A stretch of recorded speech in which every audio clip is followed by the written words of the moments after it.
Chapter 291. Ha! The next morning, after dealing with a group of classmates who were gossiping about Noah defeating a group of seniors yesterday, Noah sat in his seat and yawned. What's wrong? Sitting behind Noah, although he didn't put his feet on the table, Yuan Wan, who was leaning on the back of the chair, removed the book that covered his face and asked in confusion. Didn't sleep well last night? It's okay. Noah yawned and responded casually. I just slept a little late. Noah's spiritual power had become quite strong after many enhancements. Naturally, he wouldn't feel tired just because he slept a little late. However, Noah didn't just sleep late last night. He also went through a battle in the forest. And after a battle last night, he woke up so leisurely and lazy this morning, it was inevitable that people would want to yawn. Slept late? Yuan Wan raised his eyebrows. You can't be. Looking at Yuan Wan's slightly rough eyes with a trace of filth, Noah didn't even need to think with his knees to know what this young master was thinking. He immediately rolled his eyes. Do you think I'm as playful as you? I just wasted a lot of time because I went out to work. What do you mean by a playboy? I've never tried that kind of thing before, okay? Itamaru yelled at Noah like he was cursing him. Also, you actually have a job? Of course I have to work. I can't compare to the young master of the chairman's family. Someone sent money into my pocket for me to spend. Noah waved his hand. If you think I'm pitiful, why don't you just throw some money to me? Don't forget, not long ago, you threw away 20 million that could have been in your hands at any time. I can't learn this kind of heroic spirit. Yuan Wan said somewhat lazily. By the way, what kind of job did you find? Tutoring. Noah didn't hide it. Teaching the children in the family and playing the piano. You can play the piano. Itamaru looked at Noah in a daze. You're a top student, you can beat my old man in chess, and now you can play the piano. Just tell me what else you know. What else can you do? Noah continued to yawn. Does being proficient in all the languages in the world count? Yuan Wan almost spat out a mouthful of saliva. He couldn't help but abruptly stand up and cry out in disbelief. You're proficient in all the languages of the world. With just one sentence, the noisy classroom immediately quietened down. Just as Noah felt that something was wrong, a commotion erupted in the classroom. Proficient in all the languages of the world. Who? Noah? Really? Hey, you're not trying to show off just to pick up girls, are you? Tell me about it. Let's hear it. The boys and girls in the class immediately squeezed Yuan Wan out and surrounded Noah. They kept chattering, almost making Noah faint. As the vice president, Yuan Wan, who was pushed aside as if there was no one else around, had a face as dark as the bottom of a pot. Looking at the group of students jumping around Noah, he could not bear it any longer and shouted out loud. You bunch of... What are you bunch of idiots doing? At the door of the classroom, an angry roar sounded without any warning, directly overshadowing Yuan Wan's voice, and also covering the entire classroom's noise inconceivably. The classroom suddenly fell silent for the second time. This voice. Don't tell me it's... When Yuan Wan decisively shut his mouth, the group of students turned their heads in fear and looked in the direction of the classroom door. Then everyone saw it. Although it's not time for class yet, until the bell rings, you have the freedom to arrange your free time. Saying such a sentence, Ayoko stood at the door of the classroom with her arms crossed. She looked like she could endure a little before she exploded and angrily glared at everyone in the classroom. But, didn't anyone tell you that you bunch of idiots are too noisy? The second roar fell, causing the group of students to let out a miserable sound. Not good. The president of the Demon Student Council is going to be angry. We're going to die. Why aren't you running? Wait. For the time being, this is still our classroom. Yes. Even if the president of the student council is in our territory, he has to listen to us. Very good, as expected of our Tue's brave hearts. Regarding your bravery in challenging the evil spirit, I will definitely spread it throughout the entire Samui High School.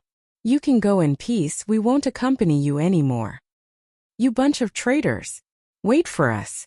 Accompanied by such a conversation, in less than a minute, whether it was boys or girls, they all fled like stray dogs. Looking at this exaggerated scene, Noah was almost speechless. Do you dare to be a little more spineless? At this time, Ayoko walked into the classroom as if there was no one around. Under the curious gaze of the group of students who gathered at the door and did not dare to come in, she came in front of Noah and looked down at him condescendingly. Noah, classmate, are you free after school? Ayoko's words made everyone, including Torimaru, open their eyes wide.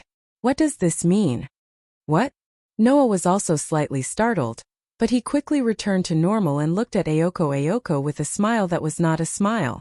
Does the president of the student council want to invite me on a date? The rest of the students present all subconsciously held their breaths. Only Ayoko stared at Noah and said in a cold voice, I thought you were slightly different from other boys, but I did not expect you to be the same. Your head is filled with those meaningless things. The implication was that Noah's head was the same as those stinky boys, only lust. Is there anything strange about it? Noah unhurriedly spread out his hands. As a boy, no matter what, I have to have some experience in love. In the future, I still want to be healthy and have children with the person I love, so I don't have that kind of great idea of, I can survive even if I'm alone. The implication was that Ayoko, who does not need to be in love, will definitely not be able to get married in the future. After all, Ayoko did equate love with wasting time. This unexpected attack caused unimaginable damage, and it made Ayoko's eyes twitch. And the group of students who witnessed the dangerous confrontation between the legendary transfer student and the president of the student council were boiling. Could it be that our school finally has a person who can suppress the president of the student council? Amazing! Too amazing! I'm so touched. No, I have to take out the special feature I have been hiding for a long time and share it with Noah. This way, I can show my respect to the transfer student. Even others were like this. As the vice president of the student council, Yuan Maru, who had been poisoned by Ayoko for 1 or 2 years, almost directly gave Noah the word convinced. Ayoko, who clearly heard the discussion behind her, held back her anger. She looked at Noah with a fake smile, and her eyes were fierce. Are you free after school? The same sentence. The same tone. But when she said it again, Ayoko's whole body emitted a frightening sense of oppression. The students who were still talking were like ducks who were strangled by the neck. Their voices came to an abrupt stop. They looked at each other, and then stepped back without any backbone. Noah laughed in his heart, and no longer teased Ayoko. He straightforwardly said, After school I have to do tutoring. Even if the president of the student council wants to invite me on a date, I'm not free. Ayoko's head made a snap sound, as if something was broken. If it was someone else, even if they didn't beat up Noah, they would definitely turn around and leave. Unfortunately, the words defeat and convinced never existed in Ayoko's dictionary. For Ayoko, turning around and leaving was equivalent to admitting defeat. Therefore, the more Noah refused, the more angered Ayoko was, and the more difficult it was for Ayoko to face the difficulties. At this moment, Ayoko took a deep breath, calmly looked at Noah, and said in a businesslike manner, According to the rules of Mitsui High School, students are not allowed to work privately. Even if they apply, they can't work more than 4 hours a day without holidays. Hearing this, Noah raised his eyebrows. And then, Ayoko smiled. Her smile was very charming, but it also chilled everyone's heart. For hours I can still wait. I hope Noah-san won't let me wait too long. Chapter 292. No matter which world it was, the sun rises from the east, and the sun sets in the west were eternal themes. The sun gradually set behind the mountains in the west and slowly turned red. The color of the clouds in the sky also turned bright red bit by bit. Dusk had arrived. Although the advancement of urbanization had already begun in Mayo City, 10 years was clearly not enough to turn Mayo City into a truly modern city, filled with tall buildings. The setting sun shone on the still developing city, shining on the gradually disappearing scenes of the pastoral landscape, making the philosophical saying that the things that have passed away will never come back again, truly show the cruel reality in front of people's eyes. Under the guidance of Ayoko Ouchi, Noah arrived at the White Dog Mound in Mayo City. It was an area where ramps wound down from hills that were much higher than the ground. A long time ago, people believed that they should not live in places that were too high, so there were no signs of human habitation at a certain height. Similarly, the White Dog Mound was no exception. There were no houses on the hill. If one walked along the road and climbed up the slope, not long after, a forest would appear in front of the road, surrounding the asphalt road. On such a slope, Ayoko walked at a steady pace without stopping. Clearly, she was already very used to this kind of long journey. Beside Ayoko Ouchi, Noah walked along the slope with a calm expression. Not to mention a difficult expression, there was not even a drop of sweat on his face. He even had the spare energy to observe the surroundings and enjoy the scenery. Although the physical ability was limited to the level of an ordinary person, the ordinary person here was naturally at a better level. If it was only climbing, it was not difficult for Noah at all. Not to mention, Noah also had the breathing technique that could quickly restore his physical strength and increase his endurance. Not to mention other things, his physical strength was definitely sufficient. This made Ayoko Ouchi could not help but glance at Noah. I didn't expect your physical strength to be so good. No wonder you could beat up those senior students who were looking for trouble. So your good physical strength is also related to good fighting ? Noah did not turn his head and replied to Ayoko Ouchi. Besides, isn't your stamina pretty good too? I'm just used to it. Ayoko's tone was quite casual, as if she was just brushing him off, but it was hard to get angry. Since you have such a good body, I'm even more relieved. Noah became suspicious. Rest assured? Humph. Ayoko glanced at the confused Noah and smiled. You'll be glad that you have good stamina later. After saying that, Ayoko turned her head away and stopped talking. She didn't want to talk to Noah anymore. She just continued to climb up the steep slope. Noah shook his head and followed. The ramp was indeed quite long. Even if they were to run, it would take about 20 minutes to reach the halfway point. Noah and Ayoko Aozaki walked up the ramp at a steady pace. When the sky turned even redder, they arrived at their destination. Ayoko brought Noah to an extremely old iron fence that was surrounded by walls and vines. Ayoko extended her hand and pushed it open. Noah was not surprised to see that Ayoko had stopped in front of Ayoko. Noah could see it. Behind the iron fence, there was a grassland covered with weeds in what was supposed to be a courtyard. There were trees planted in the courtyard, but those trees were not green willows. Instead, they were old trees that seemed to have withered. The surroundings were gloomy, and there was even fog in the courtyard. It was like a haunted house, which made people feel numb.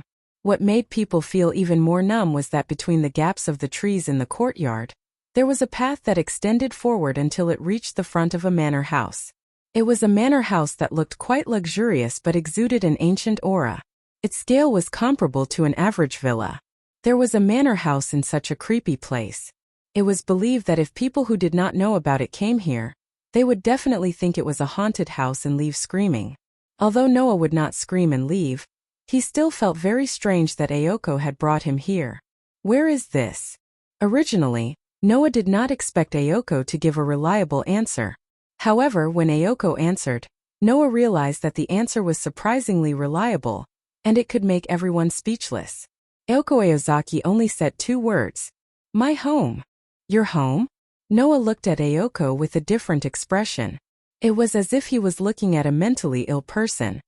Although I know that you are used to acting alone, I didn't expect you to have such a unique taste. I won't comment.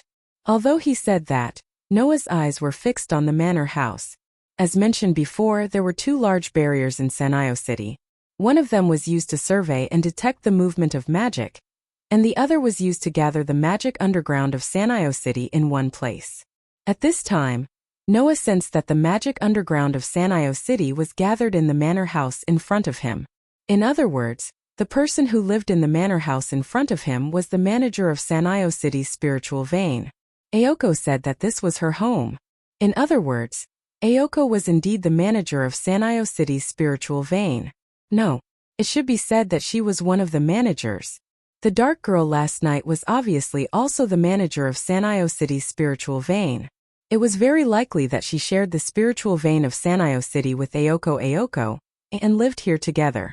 Noah could not help but mutter to himself. The girl who controlled the overly powerful tame demon couldn't be here, right? Why did Ayoko bring him here? Did she discover his identity and want to bring him in to encircle him?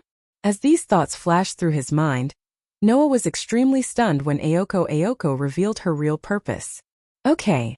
Standing in front of the manor house's main entrance, Ayoko pointed at the weeds in the courtyard and gave an order as if it was a matter of course. Pull out all the weeds here. What did you just say? Even Noah could not help but ask again. I didn't hear it very clearly. Say it again. I said, pull out all the weeds here. Ayoko brushed her long hair. Her words and actions were very natural, as if she was saying, it's time to eat. She did not realize how difficult her words were. Noah fixed his gaze on Ayoko. When he realized that Ayoko's expression did not seem to be joking at all, but was very serious, he turned his head without hesitation and walked in the direction of the iron fence. However, after walking for a short while, Noah's body suddenly paused. Immediately, he took a small step to the left. Whoosh! At the same time, a slender leg like a thick and heavy whip hit the spot where Noah had been standing. Huh! Ayoko, who had thrown her leg without hesitation, was surprised, as if she did not expect Noah to be able to dodge her attack. Pa! While Ayoko was still in a daze, Noah suddenly extended his hand and grabbed Ayoko's ankle. Then, with a forceful pull, Noah pulled Ayoko's ankle in his direction. Ayoko suddenly lost her balance and fell forward. Just as she was about to stabilize herself, she found that there was a leg in front of her only leg that was standing on the ground, tripping her slightly. Ayoko, whose legs were suspended in the air, could not stabilize herself this time. She cried out in alarm and fell to the ground with a bang. She was in so much pain that she gritted her teeth. Alas! Noah, who was standing still, looked down at Ayoko, who had fallen to the ground, and sighed heavily. Although I have long known that the student union president of Mitama High School is a very domineering person, I didn't expect him to be even more domineering than I imagined. Not only did he inexplicably ask people to pull out weeds, but he also kicked people casually. I say, President Ouchie, did you deliberately bring me here because you don't like me? Like those seniors, you want to show your power to the transfer students, right? What did you say? Ayoko, who was grimacing in pain from the fall, was furious. She jumped up from the ground, made a gesture of kicking, and shouted out loud. I would never do such a thing. Undoubtedly, Ayoko mercilessly threw out her leg again, bringing with it a fierce wind, in the direction of Noah. Seeing this, Noah shrugged, but there was a look of interest in his eyes. Chapter 293. Pa dash. Goo dash. A muffled sound was heard, followed by a muffled groan. Ayoko, who was once again thrown to the ground by him, looked at him as if he was her enemy. Her face was full of stubbornness, and Noah couldn't help but feel amused. I say, President Ayoko, you're not my opponent, shouldn't you stop? Who are you saying is not your opponent? Ayoko stood up from the ground, but she felt like her whole body was about to fall apart, and her heart was filled with hatred. Ayoko Aozaki was a magician. Ayoko thought that she hid this matter well, but she didn't know that this matter was already known by the boy in front of her who she hated to the core. If it was magic, Ayoko certainly wouldn't lose to Noah, who was an ordinary person. However, the essence of magic was to hide. If an ordinary person witnessed the existence of magic, the magician who exposed the existence of magic must eliminate the witnesses. Ayoko hated Noah to the core, but that was only anger, and not to the point where she wanted to kill Noah. Therefore, without exposing the existence of magic, if Ayoko wanted to teach Noah a lesson, she naturally had to rely on ordinary means. Originally, Ayoko also knew some fighting skills. Otherwise, the students of Mitsui High School would not be so afraid of her. It was because of these fighting techniques that Ayoko was able to kick the former student council president, who had tried to pursue her and stalk her, out of her mind when she had just entered Sani High School. Ayoko then applied to transfer to another school. With this great deed, Ayoko's pursuers in Muron High School finally didn't dare to bother her anymore, and they were afraid of her like a tiger. I'm afraid that this was the reason why Oromaru gave such exaggerated advice to Noah, who was planning to pursue Ayoko Aozaki, because he thought that it was him. Unfortunately, This fighting technique was no different from a child playing with mud in the eyes of Noah, whose fighting skills and fighting experience had long surpassed God. If it weren't for Noah deliberately controlling his strength, and deliberately changing her landing posture when she fell, so that Ayoko would only feel a little pain and not be injured, she would have more or less suffered some superficial wounds. You still want to fight? Seeing that Ayoko was about to rush up again, the smile on Noah's face disappeared little by little, and he finally had a headache. President Ayoko, I heard that you hate people who pester you. What you're doing now is no different from pestering someone. Ayoko was furious. But Ayoko had to admit that she knew that she was no match for him, but she still rushed up to him like a pester. Ayoko, who had nothing to say, could only glare at Noah. Her eyes were on the verge of spitting fire. In Ayoko's heart, Noah must have become a hateful and loathsome person, just like the person who killed her father. Not fighting anymore? Noah shrugged. Then I'm leaving. Wait!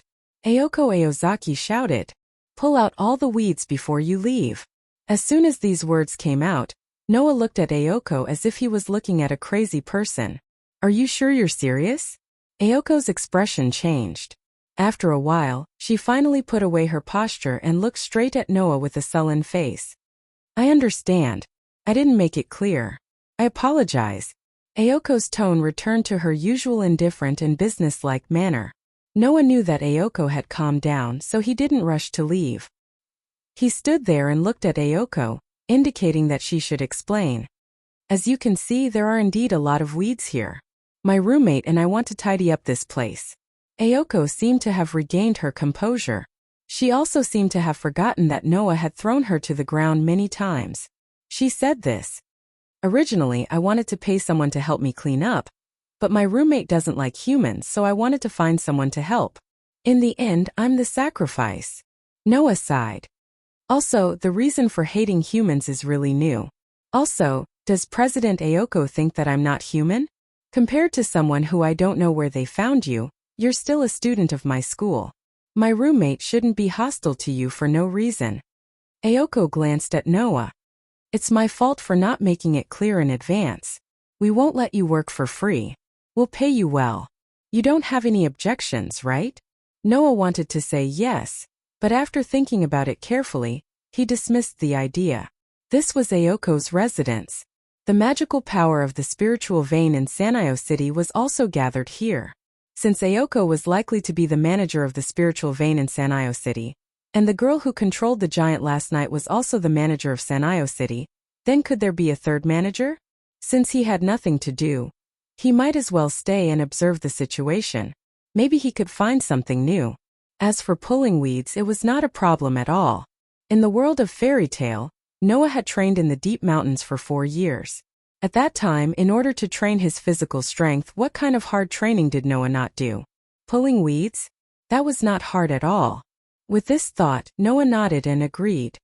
Since President has asked me for help, I'm just a transfer student. If I don't help, I might be bullied. It's better to be sensible. Ayoko's mouth twitched. She kept telling herself not to be angry. If she was angry, she would fall into the enemy's trap and be led by the nose. Oh, right. Noah, who was squatting down and preparing to pull weeds, turned around and smiled at Ayoko. Remember the pay you mentioned? Ayoko's temples were bulging with veins. She clenched her fists tightly and her delicate body trembled. In the end, she realized that she could not control her anger at all, so she decided to just ignore it. I hope you can finish before the sky turns dark. Just as Ayoko was about to enter the manor house, she seemed to have thought of something. She turned around and said to Noah in annoyance, Don't worry. Also, no matter what, don't come into the mansion. Not even one step if you still care about your life. Ayoko left behind these words that were either a threat or a threat. She angrily entered the mansion and slammed the door. Noah, who had been watching Ayoko enter the mansion, couldn't help but laugh. Noah's personality had always been to be in control. If others wanted to be domineering, Noah would be even more domineering. Therefore, when facing Ayoko, who was also domineering, Noah couldn't help but want to tease her and suppress her. This naturally made Ayoko, who was also domineering, hate Noah to the core. However, Noah didn't hate Ayoko. After all, no matter how angry or domineering she was, Ayoko had a good heart. Otherwise, after being bullied by Noah, Ayoko wouldn't have remembered to warn Noah not to enter the mansion. The people living in the mansion were magicians. It wouldn't be strange to be killed if one broke into a magician's territory. Ayoko still remembered to warn Noah. Wasn't this enough to prove that Ayoko had a good heart? Seeing that you're thinking about me, I'll go easy on you next time. Noah laughed and shook his head. He rolled up the sleeves of his uniform. Before he started to pull out the weeds in the courtyard, he raised his eyes and looked at the sky. The corner of his mouth curved into a mischievous smile. Clap, clap, clap, clap. In the sky above the mansion, a flock of gray starlings flapped their wings and hovered above the mansion. They stayed on the roof for a while, then flew up again. They hovered above the mansion and didn't leave the range of the mansion. This flock of gray starlings was the flock of magical birds that came to the forest when Noah first came to this world and touched the barrier of Sanio City. They weren't ordinary birds but familiars. This flock of gray starlings was probably the manager of Sanio City's spirit vein, Ayoko, or perhaps the girl who controlled the giant used to investigate. That meant that even if it seemed like Noah was the only one left, one of the magicians in the mansion was also monitoring Noah. Things are getting more and more interesting. Chapter 294. The night came quietly. At that moment, the haunted house-like mansion was lit up with some lights. The lights shone on the courtyard that was surrounded by dead trees, bringing some light to it. In the courtyard there were many black garbage bags filled with weeds piled up. At first glance there were at least 10 or 20 of them. These black garbage bags were all filled with weeds. One could imagine how many weeds there were here. Noah, who had put on a pair of rough white gloves at some point in time, pulled out the last handful of weeds and stuffed them all into the garbage bag in his hand. Without panting or blushing, he patted the gloves that stirred up waves of dust. Not long after Noah began to pull out the weeds, Ayoko came out of the mansion and threw a pair of gloves to Noah. Even though Ayoko was very cold at that time, there was still no way to hide the fact that she was kind enough to give gloves to her enemy. This made Noah feel that Ayoko was the kind of girl who had a sharp tongue but a soft heart. But it seems like there are a lot of weeds here. Noah looked at the pile of garbage bags in front of him, which was taller than him, and was a little speechless. How long has it been since someone came here to do maintenance? As if to specifically respond to Noah's question, a lukewarm voice sounded from behind Noah. Yeah, I also want to know how long it has been since someone came here to do maintenance. Accompanied by such a voice, the sound of footsteps began to approach Noah. And there were 2 of them. Noah's face was not surprised. Obviously, he had already noticed that someone was approaching him from behind. He immediately turned around and looked behind him. What appeared in front of Noah were 2 equally breathtakingly beautiful girls. The one walking in front was naturally Ayoko. Ayoko's unique posture was unique. Ayoko changed out of her uniform into casual clothes, and her full appearance was exposed to Noah. She was wearing a white cashmere sweater and a black pleated skirt. Her high socks and snow boots were the first to enter Noah's field of vision, as if she was deliberately showing off her presence. In addition, Ayoko Aozaki was holding a down jacket in her hand, which was also white. Ayoko did have the capital to attract a large group of suitors. Ayoko already had a beautiful face and a good figure. Coupled with her straightforward personality, if she wasn't so violent, her suitors would have filled up the entire slope of the White Dog Catacombs. However, Noah turned his attention to the other young lady behind Aozaki Ayoko, and stared at her gentle footsteps as she approached slowly. Compared with Ayoko who exuded vitality, the girl behind her seemed to be in sharp contrast with Ayoko. She was surrounded by a tranquil atmosphere. Delicate like a doll's appearance. White pearl-like skin. Slender like an animal's limbs, she was as petite as a doll. Her shoulder-length black hair swayed in the wind. His eyes were dark and deep. It was a girl darker than the night, but clearer than a lake. The person who came was the dark girl who controlled the giant last night. As Noah expected, the dark girl and Ayoko lived together, and they were both managers of the spirit vein in Sanio City. Accompanied by quiet footsteps, the dark girl once again appeared in front of Noah. Her pair of impressionable eyes without any emotion were staring at Noah. She was not afraid of Noah's gaze. If it was a young girl, even if she didn't have any strange thoughts in her heart, she would still unnaturally avoid looking at the opposite sex, right? But the girl did not have this concern at all. She looked at Noah. Although she was not sizing him up, Noah could feel that the girl in front of him was undoubtedly scrutinizing him. However, in the process of examining him, the young lady suddenly furrowed her brows and her dark eyes deepened as she looked at Noah. Being stared at by such a pair of empty, cold eyes, it was believed that even an Iron Man would find it unbearable. Noah wasn't affected much, but he pretended to look away and smiled at Ayako Aozaki. "Is your friend in a bad mood?" Hearing this, the demonic girl was still expressionless, but Ayako Aozaki burst out laughing. Don't mind it. Yuju is like this to everyone. She is just expressionless." This time, the girl could not continue to ignore him. She glanced at Ayako, and Noah could clearly see a trace of dissatisfaction emerging in her eyes. It seemed that this doll-like little girl was not as emotionless as she looked on the surface. There was still a warm place in her heart. Her name was Yuju, right? Originally, Noah wanted to pretend that he did not know Yuju and greet her, but when he looked in Yuju's direction, his heart could not help but beat like a drum. Because from beginning to end, Yuju had been staring at Noah with emotionless eyes, as if she could see some secret from Noah. Even if the other party was Noah, he could not bear this oppressive silence. This made Noah very puzzled. Could it be that she recognized him? Yuju. Ayako seemed to have noticed that Yuju's behavior was a little different from usual, but she did not ask Yuju anything. Instead, like Yuju, she looked at Noah and did not let go. Being stared at by two girls who were very charming in all aspects, Noah could not stay calm no matter how calm he was, and immediately frowned. "What are you two doing? Is there grass growing on my body?" Ayako silently looked at Yuju, but all she got in return was Yuju closing her eyes as if she had fallen asleep, which made Ayako sigh. "Don't blame me, I don't know what I'm doing now." "You're done?"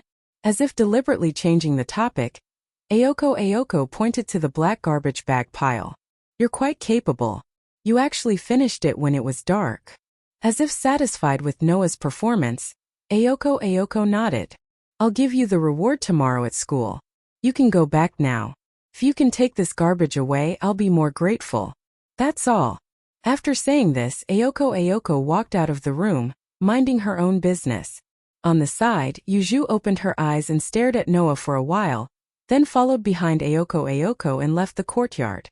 Looking at Ayako and Yuju pushing open the iron fence and leaving without hesitation, Noah looked up thoughtfully. Pa. As expected, the gray birds flapped their wings and hovered in the sky. As long as Noah took one step closer to the mansion, these familiars would report the situation here to Ayako and Yuju, right? Obviously, although Ayako and Yuju left, they didn't really feel at ease leaving Noah alone in their residence. However, it was already so late. Where were the two managers of Mayo City going? With this thought in mind, Noah also took off the gloves in his hand, casually threw them on the garbage bag pile, and walked out as if nothing had happened. There was no light on the ramp at night, making people afraid that some monsters would suddenly jump out from the forest next to them. What's wrong today? Walking on this slope that she had walked countless times, Ayako frowned and asked Yuju who was beside her. Paying so much attention to those annoying humans? That doesn't seem like something you would do. I often do this when you're not here. Yuju didn't know if it was out of spite, or if it was really the case, but the expressionless Yuju responded softly. That person is your classmate? What? Ayoko's expression became slightly serious. Is there a problem? Yuju was still pondering, and after a while she shook her head. Nothing, just a little bit concerned. You actually care about someone you just met for the first time. Ayoko was really surprised. Ayoko was the only one who knew how cold her roommate was. At least, compared to Yuju, Ayoko felt that she was more humane. And as if she was impatient with Ayoko's shock, Yuju looked at Ayoko with condemnation and changed the topic. Are you ready? You don't have to keep confirming. Since I said I'm ready, then I'm ready. Ayoko's expression became serious, but immediately changed into stubbornness. I'll kill him. Chapter 295. There was no moon in the night sky today. Thick layers of dark clouds covered the entire dark night sky, shielding all the light sources in the sky on the other side. The bone-piercing cold wind seemed to want to freeze everything, bringing along an unbearable low temperature, pervading every corner of Mayo City. Da-da-da! Accompanied by the sound of powerful footsteps, at the end of the cold wind, two girls as dark as the night slowly walked out. Braving the bone-piercing cold wind, they arrived at a ruin. "We're here." Yuju was the first to stop her footsteps, and even closed her eyes, as if she didn't want to be associated with Ayoko, retreating to the side. Compared to the expressionless Yuju, Ayoko's expression was a lot more tense. Her face was full of a grim expression, and her usually fierce eyes were filled with a sinister expression. Her appearance was as if she was about to step into a battlefield. "Is it here?" Ayoko looked straight ahead, and asked without turning her head. "According to the boundary, the location of the intruders is here?" "One of them," Yuju said indifferently. "The other two were in the forest, but they've already been dealt with." Yuju was naturally referring to the two men who hid in the dark and launched a sneak attack last night, putting Yuju in danger. In this world, magicians were not so much a group of people who controlled power, but rather a group of people who researched power. The fundamental goal of magicians was to reach the source, and magic was only a means to achieve this goal. Therefore, magicians weren't necessarily strong, but they were definitely researchers. In order to research magic, magicians would usually choose a spiritual vein as their base of operations. With the support of a spiritual vein, magicians had a great advantage. For example, performing magic, setting up boundaries, preventing outsiders from entering, accumulating magic power, and so on. All of these were of great help to magicians. In addition, magicians spent more than half of their life on research, and some of the topics related to magic couldn't be separated from the support of magic power. In the case of limited magic power, the progress of research would be greatly limited. In this way, a spiritual vein with a large amount of magic power would naturally be in high demand. However, the spiritual veins in this world were either owned by a magician group for the purpose of researching magic, the Magic Association, or managed by the most prestigious magician family.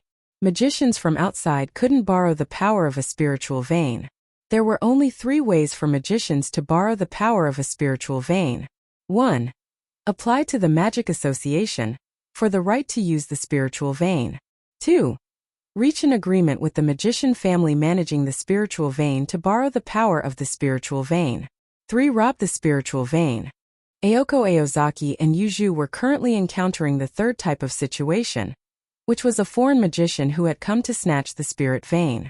The 2 fisheye men from yesterday were also one of them. The enemy they were about to encounter tonight was also one of them. As for Noah, who hid his identity, Ayoko didn't know of his existence. Yuju also didn't say anything about what happened last night, intentionally or unintentionally hiding the matter of Noah. Unexpectedly in such a conspicuous place? Ayoko, who didn't know this, nodded heavily. She looked around the ruins and fixed her eyes on the road not far away. She was speechless. "Yuju, has the boundary been set up?" Yuju didn't speak. Ayoko knew that with Yuju's personality, she might have already set up a boundary when she arrived at the scene. Although it wasn't a big deal, it was a pity that Ayoko was just an apprentice magician. Ayoko had been learning magic for about 1.5 years, not even 2 years. Compared to Ayoko, Yuju had been practicing magic since she was a child and was now an outstanding magician who could take charge of her own tasks.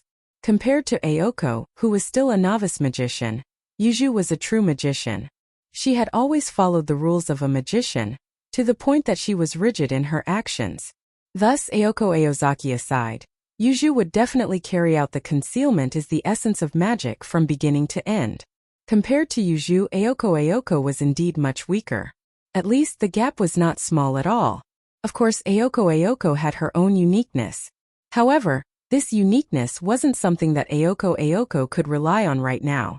Therefore, tonight could be said to be the day of Ayoko's transformation. This was because Yuju wouldn't interfere in tonight's battle. This was Ayoko's first battle. It was also her first battle where she decided to abandon human morality and kill with her own hands. It was easy to imagine how important this was to Ayoko, who had been living the life of an ordinary person not long ago and followed the norms of an ordinary person's behavior. However, Ayoko wouldn't run away. Running away wasn't something that Ayoko would do. Therefore, Ayoko had to bury the human part in her heart. Kacha. At this time, a mechanical sound was heard from the other side of the ruins. Ayoko instantly reacted. She suddenly turned around, looked in the direction of the sound, and raised one of her hands. Buzz! On Ayoko's arm, a burst of light suddenly flashed, penetrating her clothes and illuminating her dignified face.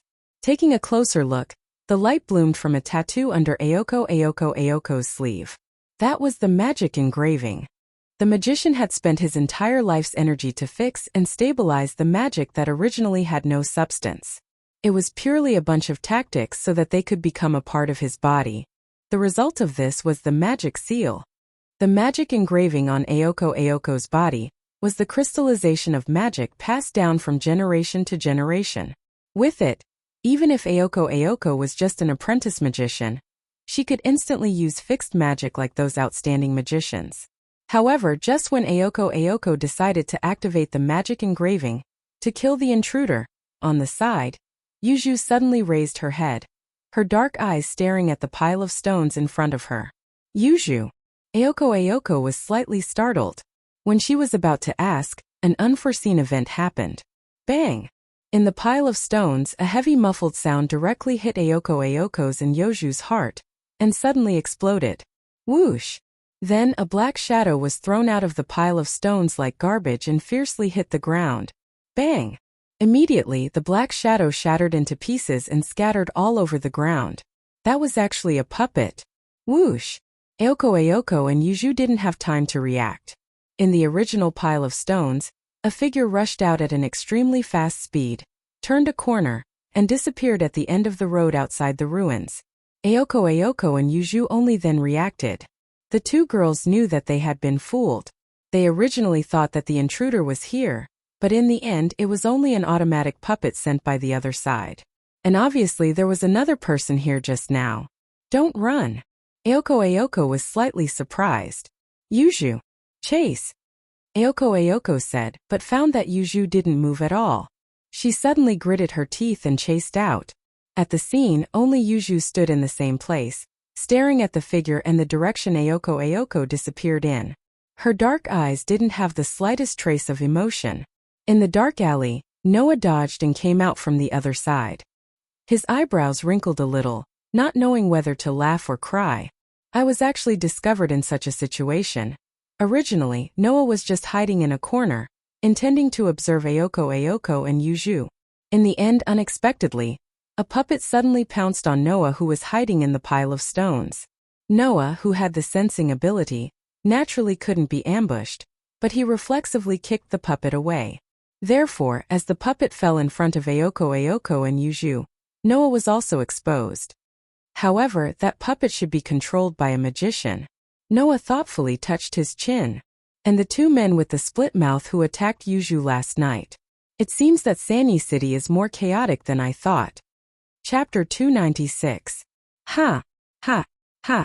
Ha! Ayoko, who had exhausted a lot of stamina from running, couldn't help but gasp for air. She tugged at the collar of her down jacket and scanned her surroundings. Where did he go? Why didn't the barrier react? Although Ayoko didn't know what exactly happened, she could guess it with a little bit of effort. Just now, there must have been a third person hiding in the dark. For some reason, he got rid of the automaton and then turned to run. Needless to say, there must be a magician controlling the automaton, and that magician was the person Ayoko and Yuju were going to deal with tonight. But now, it was one thing for the owner of the doll to not appear. At most, it would mean that the owner had sent the doll out to fool Ayoko and Yuju. But what was up with this other person who had mysteriously jumped out of nowhere? The barrier didn't react, right? In other words, there was no magic on the other party. Could it be that the person who got rid of the automaton was an ordinary person? Ayoko, who had such a thought in her mind, felt her heart turn cold. Ayoko wasn't surprised that an ordinary person got rid of an automaton controlled by a magician. After all, automatons were similar to familiars. They both served their masters and were objects of their masters. However, there were strong and weak familiars. The strong ones, like the giant controlled by Yuzhu, where at least 80 to 90% of magicians couldn't do anything to it. The weak ones, like the gray starling, were only used for detection, but their strength was not much stronger than ordinary birds. If they were caught, they could be crushed in minutes. It was the same for automatons. It wasn't strange that an ordinary person could get rid of them.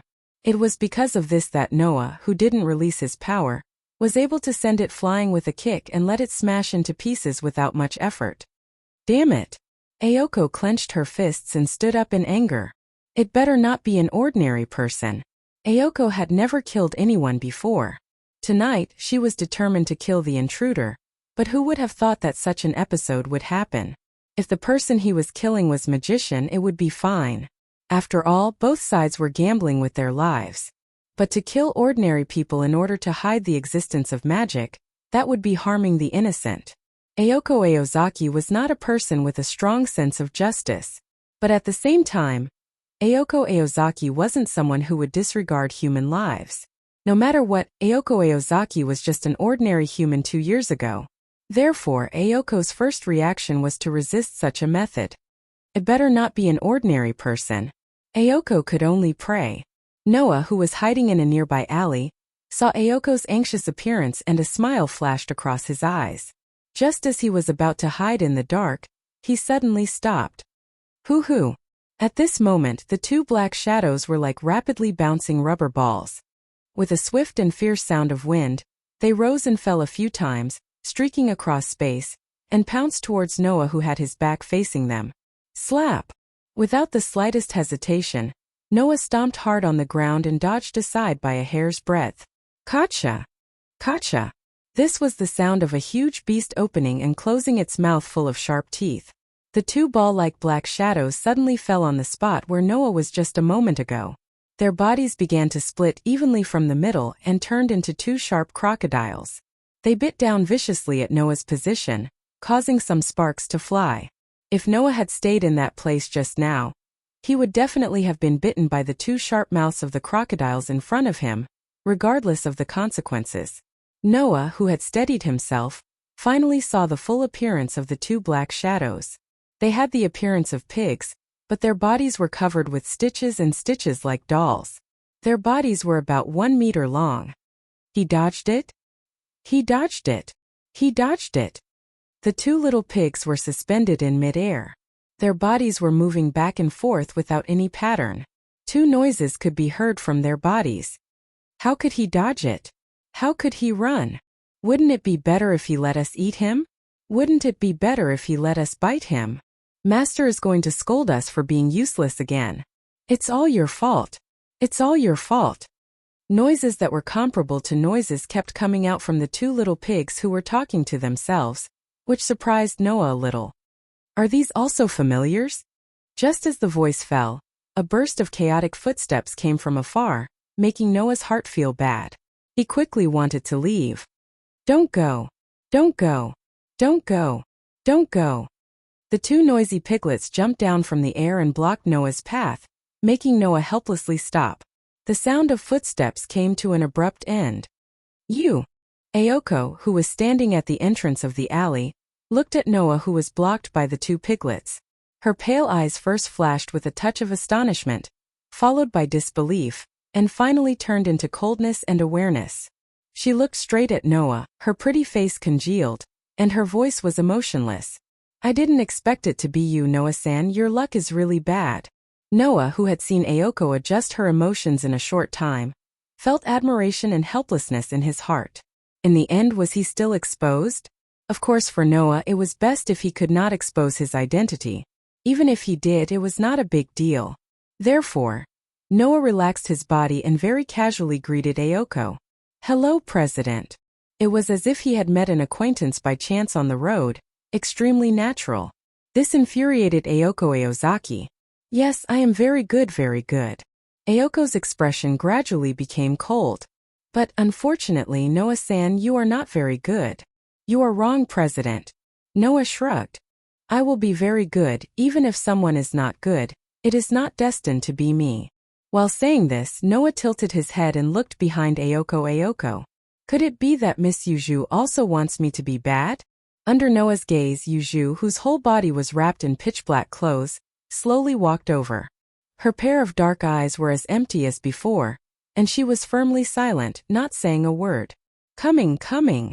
We are going to be scolded.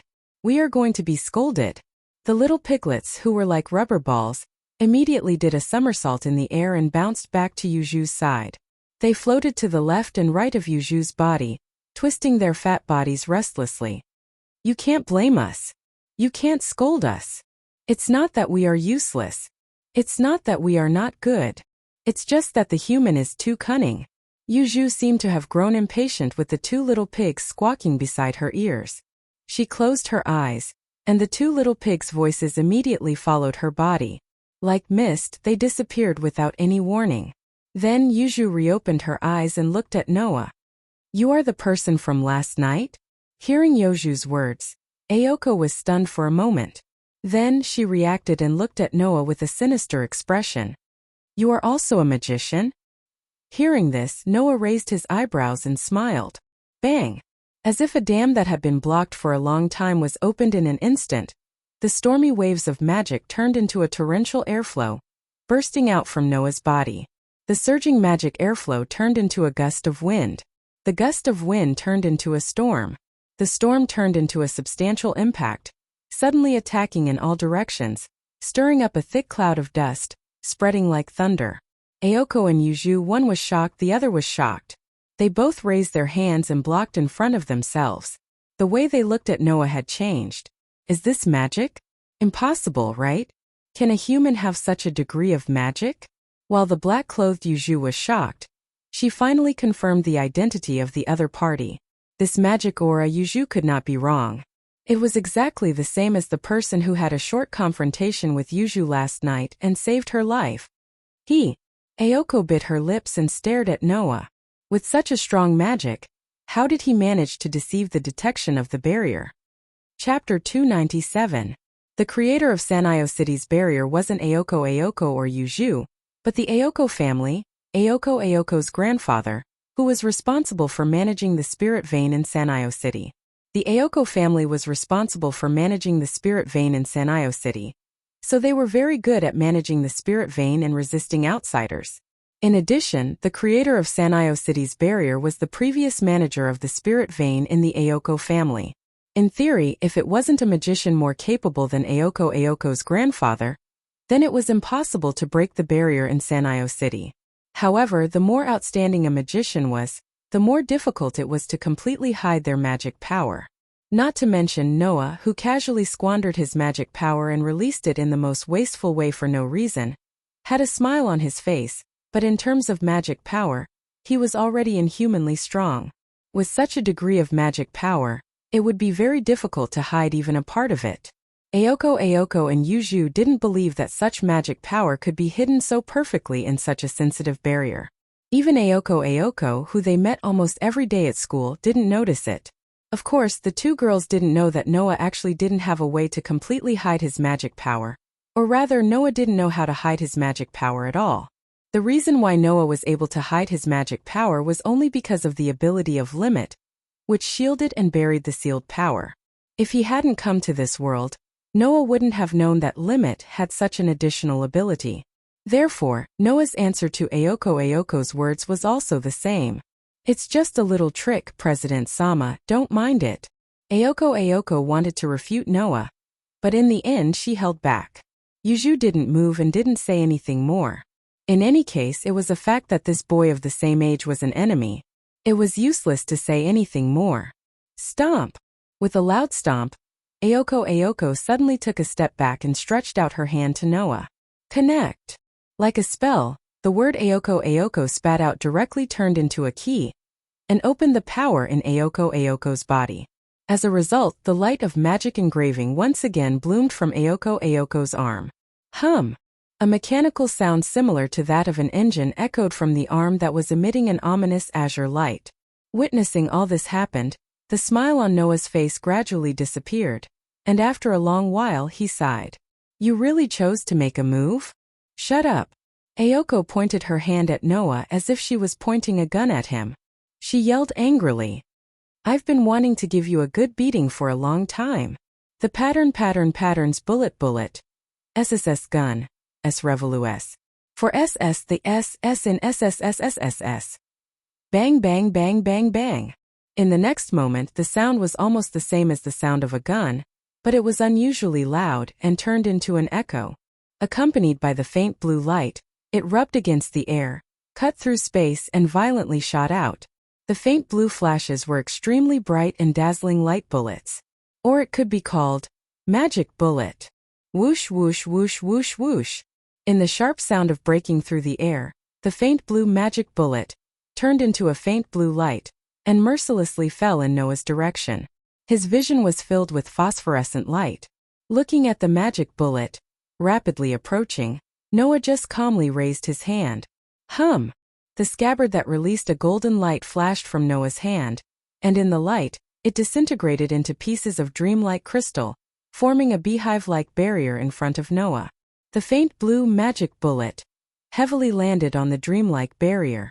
Bang bang bang bang bang.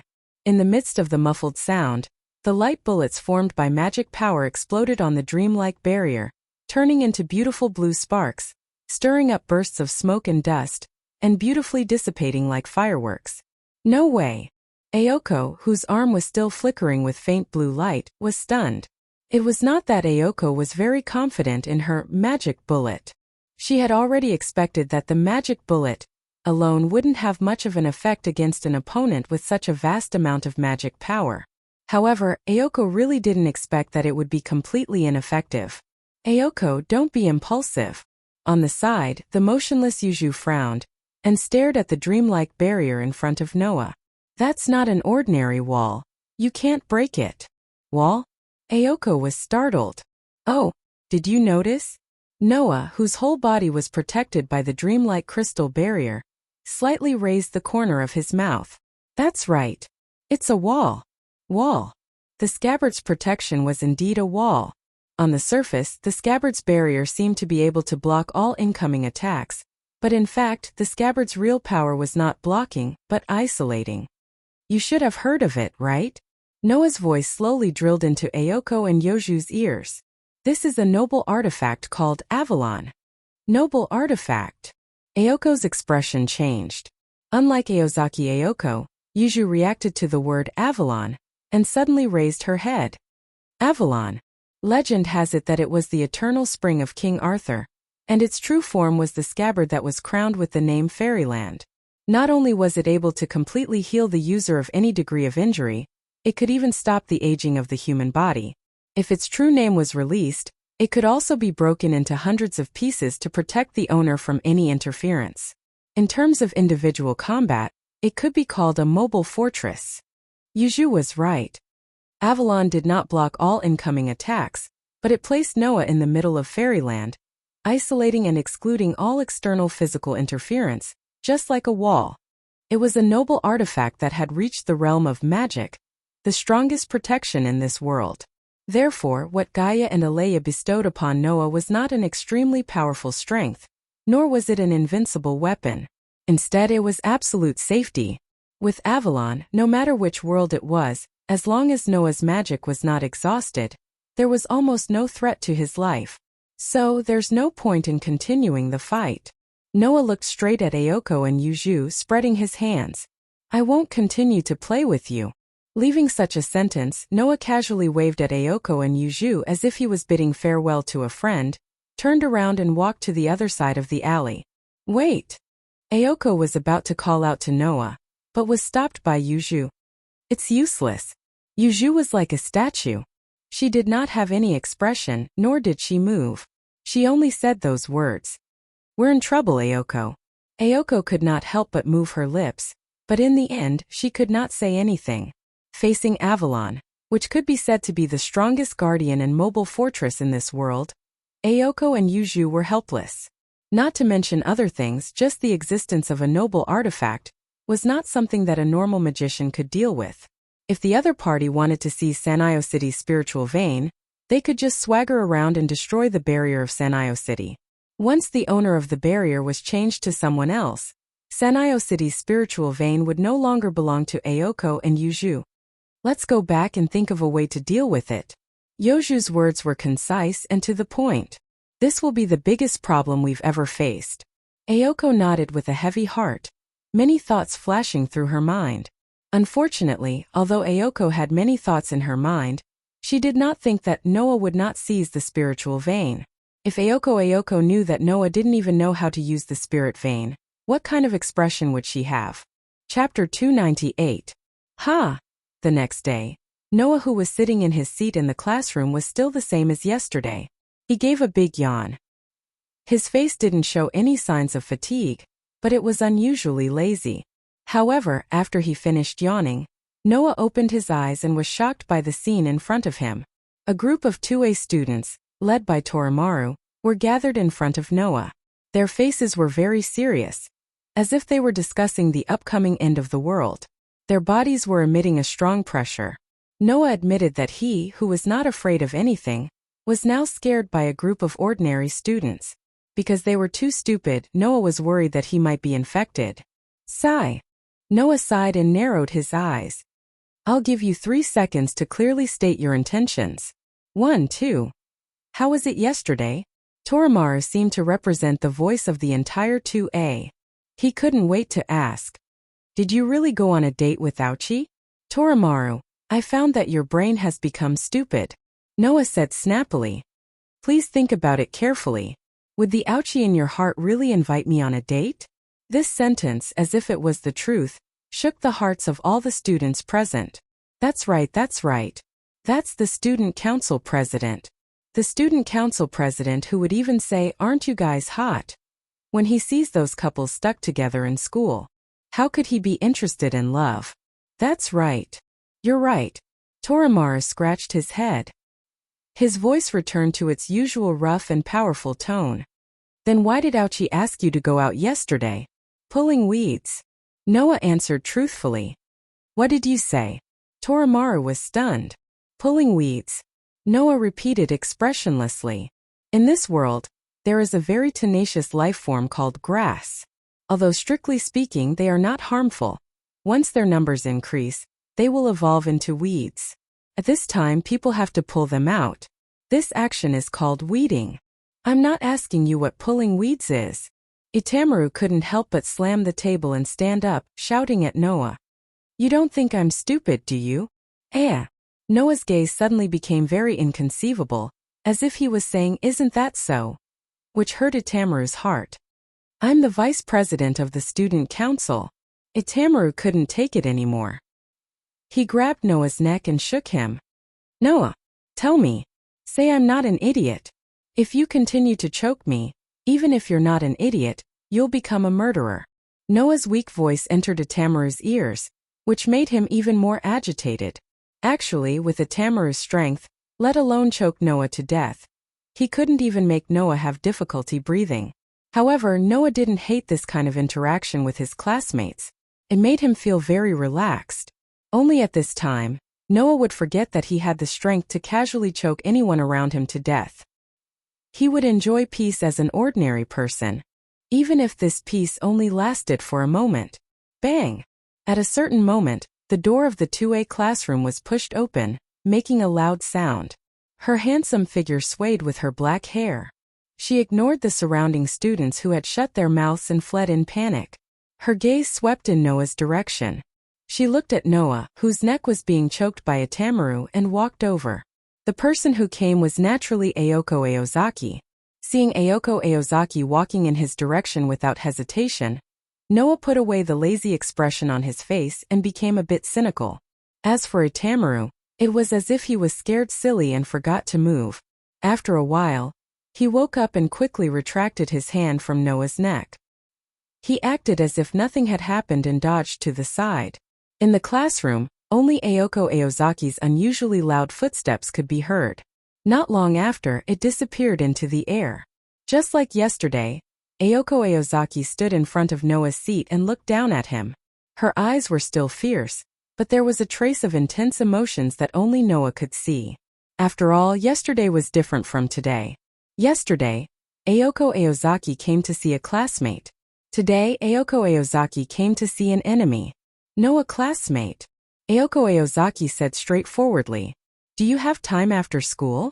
Even the opening words were the same as yesterday. However, no one noticed that there was an unknown change. Under the admiring and curious gazes of the students led by Atamaru, Noah smiled, but there was no smile in his eyes. Does the student union president want to invite me on a date? Still, it was exactly the same. But this time, Ayoko Aozaki's response was like a big bad wolf trying to lure a rabbit to open the door. It was cunning and evil. It's not just me. Even my roommate wants to have a memorable date with you. When this was said, the classroom was dead silent. What did this mean? Buy one get one free? Speaking of which, was this really a date? The students looked at Noah as if they were worshipping a god. As expected, transfer students were all legends. Only Noah understood the meaning behind Ayoko Aozaki's words. It seemed that Ayoko Aozaki and Yuju had either found a way to deal with Avalon, or they were planning to negotiate with Noah. As for Avalon, as the strongest guardian in the world, it was hard to say whether there was a way to deal with it, let alone finding a way to deal with it. Therefore, compared to the former, Noah felt that the latter was more likely. I can't go on a date with two beautiful girls at the same time. Although he said this, Noah's face became a half-smile. I hope the president and Miss Yuju will have mercy on me. Ayoko Aozaki glared at Noah, turned her head, swung her waist-length hair, and walked out of the classroom without looking back. After school, stay in the classroom and wait for me. After saying this, Ayoko Aozaki disappeared from the classroom door. Wow! Almost at the same time, all the students of 2A swarmed over and surrounded Noah. They started chattering, almost squeezing Uemaru out of the crowd. Uemaru was so angry that the veins on his forehead were about to explode. In the crowd, Noah glanced at the direction Ayoko Aozaki left in. Ignoring the chattering idiots around him, he tried to figure out what Ayoko Aozaki and Yuju were thinking. Just like the day before, Noah and Ayoko walked on the ramp leading to the White Dog tomb in the manor house. It seemed like they would never finish walking on top of the hill. However, it was different from yesterday. This time, Noah and Ayoko Aozaki did not exchange a single word. They walked up the ramp in silence and arrived in front of the old iron fence. Screech! The iron fence was pushed open with a whining sound. Noah and Ayoko Aozaki walked into the courtyard and slowly walked along the tree-lined path in front of the manor house. It was only then that Ayoko Aozaki coldly spoke. Let me make it clear. That manor house was left to Yuju by her father. Yuju treasures that manor house very much. I only got the right to stay there temporarily. Yuju has always hated people entering her manor. Therefore, you have to be prepared for Yuju's mood to change. Hearing this, Noah calmly replied. It's okay. If that's the case, my mood might change at any time. When the time comes, I will leave on my own. Then Yuju and I will be in a better mood, right? Ayoko Aozaki's eyes twitched slightly as she sighed in her heart. That's true. This time, the one who had the initiative was not someone else, but this transfer student who had no way to deal with. No matter how the conversation developed, Noah, who was in an undefeatable position, was the stronger party. The ones who should compromise were Ayoko Aozaki and Yuju, not Noah. If Noah really left at that time, Ayoko's mood would definitely be very bad, regardless of whether Yuju's mood would be good or not. Ayoko Aozaki could only hope that Yuju could control herself. However, what happened next gave Ayoko Aozaki a headache. In front of the manor house, a dark-skinned girl was holding a book and reading it expressionlessly. If it wasn't Yuju, who else could it be? Does Yuju want to talk outside the manor house? Ayoko Aozaki felt her head start to hurt. Chapter 299. The sunset glow shone down from the sky like a beautiful gauze dress draped over the girl's body. The dark girl stood in front of the main entrance of the mansion like a tourist waiting for the arrival of the train. She lowered her head and quietly looked at the book in her hand. At first glance, she looked like a statue. If it weren't for the girl moving her fingers from time to flip through the book in her hand, no one would be able to sense the slightest sign of life from her body and would mistake her for a real puppet or statue. Not to mention Noah, who was a man. Even Ayoko, who was a woman, was dazed for a moment and was almost attracted by the girl's fatal beauty. Even Noah's gaze was taken away and involuntarily fixed on the girl's body. However, this quiet beauty didn't last long. As if she felt Noah's gaze, Yuju slightly raised her head without the slightest warning. Her black eyes suddenly met with Noah's equally dark pupils. The man and woman's eyes were both darker than the night. However, one was as dark as the stars, while the other was as intoxicating as the moonlight. At this moment, it seemed that only the man and woman were left in the whole world, causing the air to be filled with a sense of oppressive silence. Although they had only met twice, and both times were in the form of battle or confrontation, it wasn't difficult for Noah to see that Yuju was a girl of few words. Therefore, needless to say, it wasn't that Yuju didn't know what to say, but that she had long been accustomed to silence and didn't feel the slightest bit uncomfortable with silence. Thus, if no one spoke first, Yuju would definitely remain silent until all the time was wasted, right? As for Noah, he was simply patient. Seeing that Yuju didn't intend to express anything, he was too lazy to say anything and didn't feel too awkward. However, Noah and Yuju didn't care about being silent, but it didn't mean that Ayoko didn't care. As you can see, Yuju, I've brought her. Without the slightest hesitation, Ayoko broke the strange silence in a swift and decisive manner. She looked at Yuju with undisguised sharpness in her pale eyes. Shouldn't we go in now? Or do you plan to talk here? Ayoko Aozaki's voice was filled with reproach. Don't think that Ayoko and Yuju lived together because of their good relationship. In fact, the two of them lived together because they had the same interests. The spiritual vein in Sano City has always belonged to the Aozaki family. Of course, in Ayoko's generation, the spirit vein in Sano City naturally became the property of Ayoko. As mentioned before, there were 3 ways for a magician to obtain the power of a spirit vein. Apply for a loan from the Magic Association. Coordinate with the owner of the spirit vein. Snatching a ready-made spirit vein. Yuju had stayed in Sanayo City through the second route, sharing the spirit vein of Sanayo City with Ayoko Aozaki. Only Aozaki Ayoko and Yuju Aozaki knew exactly how they coordinated their relationship, and what kind of twists and turns there were in between. However, it was certain that the two of them didn't live together because they had a good relationship. Magicians were a group of existences without any moral values in the world.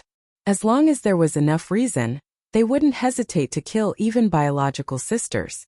Now, as the manager of the spirit vein in Sano City, Aozaki Ayoko and Yuju Aozaki had to negotiate with Noah, who they couldn't do anything about but couldn't ignore. Otherwise, neither of them would feel at ease. If Yuju Aozaki Ayoko really rejected the person she had to deal with because of her personal feelings, causing the matter to reach a deadlock, then Aozaki Ayoko would have enough reason to make things difficult for her cohabitant. Even if this cohabitant was Aozaki Ayoko's friend and a magic instructor. Ozaki Ayoko's power was nothing to Yuju Ozaki Ayoko. Therefore, this time it was Aozaki Ayoko and Yuju Aozaki Ayoko's turn to look at each other, falling into an indescribable silence. Yuju fearlessly responded to Ayoko's piercing gaze, her expression not changing in the slightest.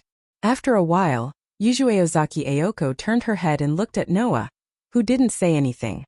After a long time, she finally turned around and pushed open the door of the mansion. From the beginning to the end, Yuju Aozaki Ayoko didn't say a single word.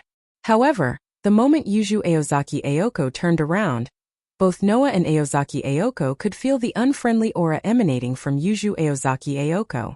Obviously, Yuju Aozaki Ayoko was really unhappy about letting Noah enter the mansion. This also meant that Aozaki Ayoko was right. Yuju Aozaki Ayoko really treasured this mansion. Sigh. Aozaki Ayoko sighed tiredly. Her attitude towards Noah had become more or less impatient. Let's go. We'll talk after I've dealt with you. What do you mean by we'll talk after I've dealt with you? Noah rolled his eyes and didn't bother to pay attention to Aozaki Ayoko. He walked forward and entered the mansion on his own. As soon as he entered the mansion, Noah felt a sense of dissonance that was completely different from the outside. In every corner of the manor house, there was a trace of magical aura permeating the air. It was the magical aura that came from the earth spirit vein in Sanayo City. It wasn't until he sensed that even the air was filled with magical aura that Noah was able to clearly see the interior of the mansion. What entered his eyes was the main hall of the mansion. It was a very classical manor house. The floor was made of wooden bricks. Instead of saying that the walls were white, it was more accurate to say that they were gray. Almost none of the furniture around him had a modern appearance. They were either wooden tables and chairs or ancient clocks. There wasn't even a single fluorescent lamp. It felt like they had entered another world. The ceiling reached all the way to the top. Not only was half of it occupied by a huge glass window, but it was also higher than the second floor. The sunlight shone in from the outside, and at least it didn't make people feel cold. Ozaki Ayoko didn't wait for Noa and Ozaki Ayoko to enter. She opened the door on the left side of the hall, and let Noa see a corridor that was as dark as a basement. Ozaki Ayoko walked into the corridor, and directly opened the door closest to her and entered. It was a living room with luxurious sofas and carpets, but it also had a very out-of-place TV, which made Noa feel out of place in another way. Ozaki Ayoko ignored Noa's strange expression and walked in slowly and sat next to Yuju, who was already sitting on the sofa. Originally, it's rare to have guests here, so I should make you a cup of tea. But because I don't know if the meeting will end well or not, I don't want to do that kind of meaningless thing. Ozaki Ayoko's expression changed into a serious one. Although it's a bit late to say this, can we talk? Noa curled his lips and walked into the living room. He sat opposite Ozaki Ayoko and Yuju Ozaki, and looked into the eyes of the two girls. I know what you want to talk about.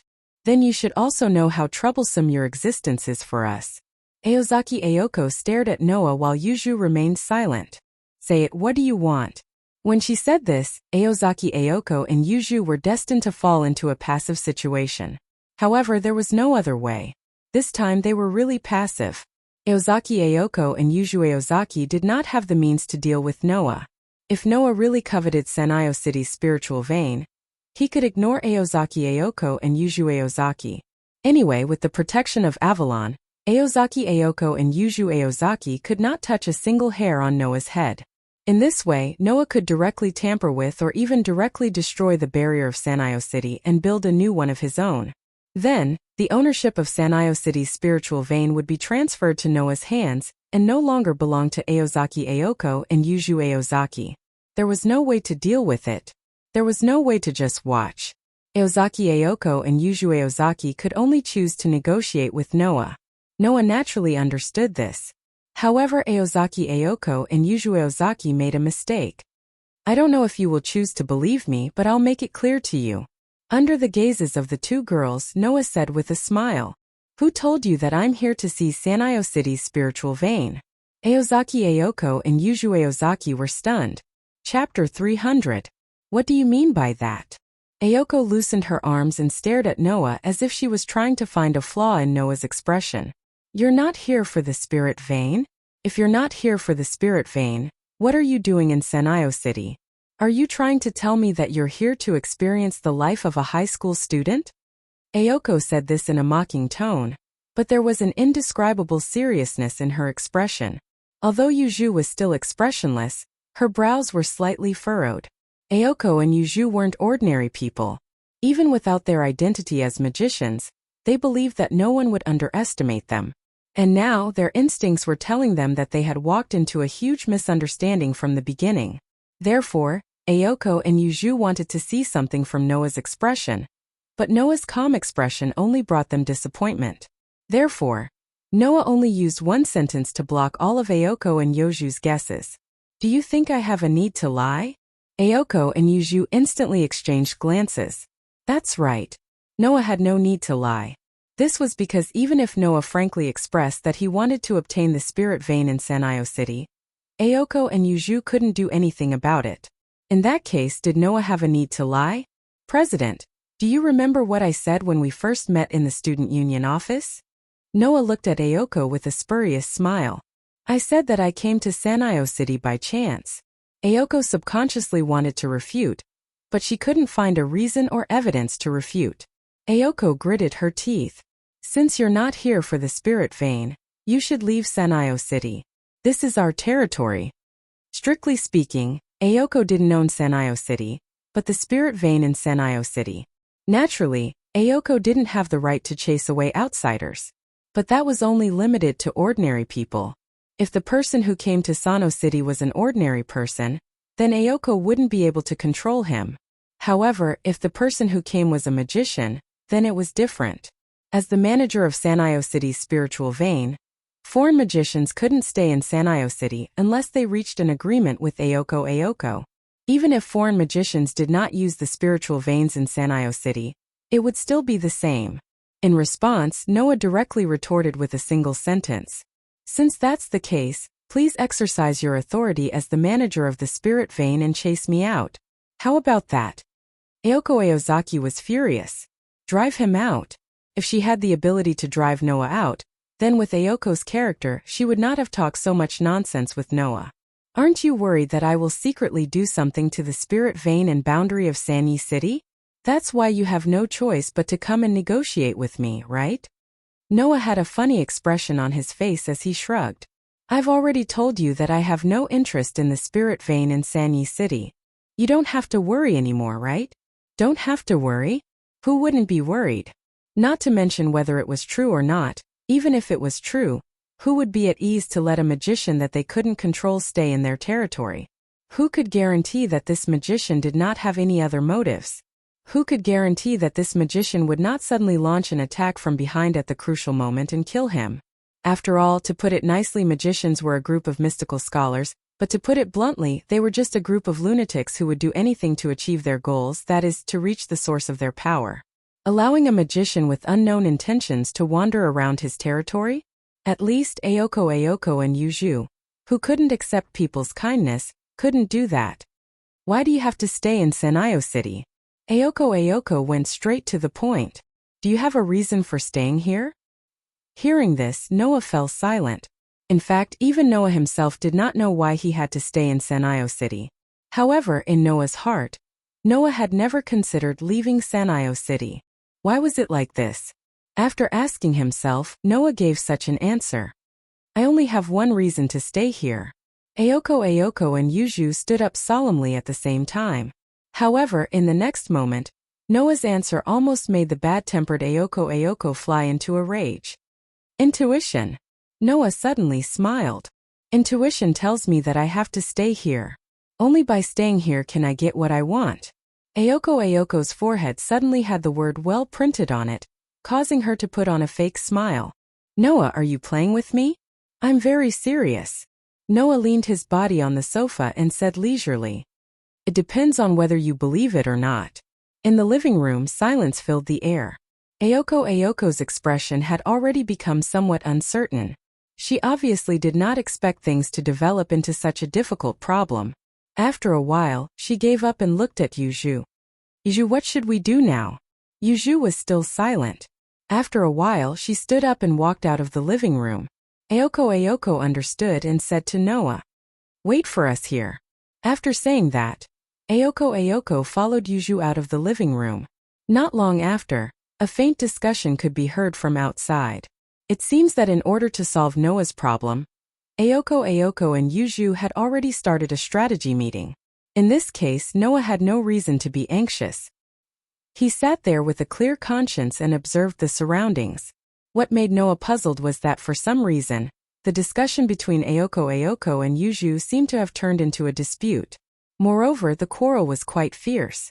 Even the voice of the taciturn Yuju could be heard faintly. The dispute was very fierce. In the end, it was unknown if the dispute had reached a conclusion, but the voice disappeared little by little. Then footsteps began to sound, approaching the living room.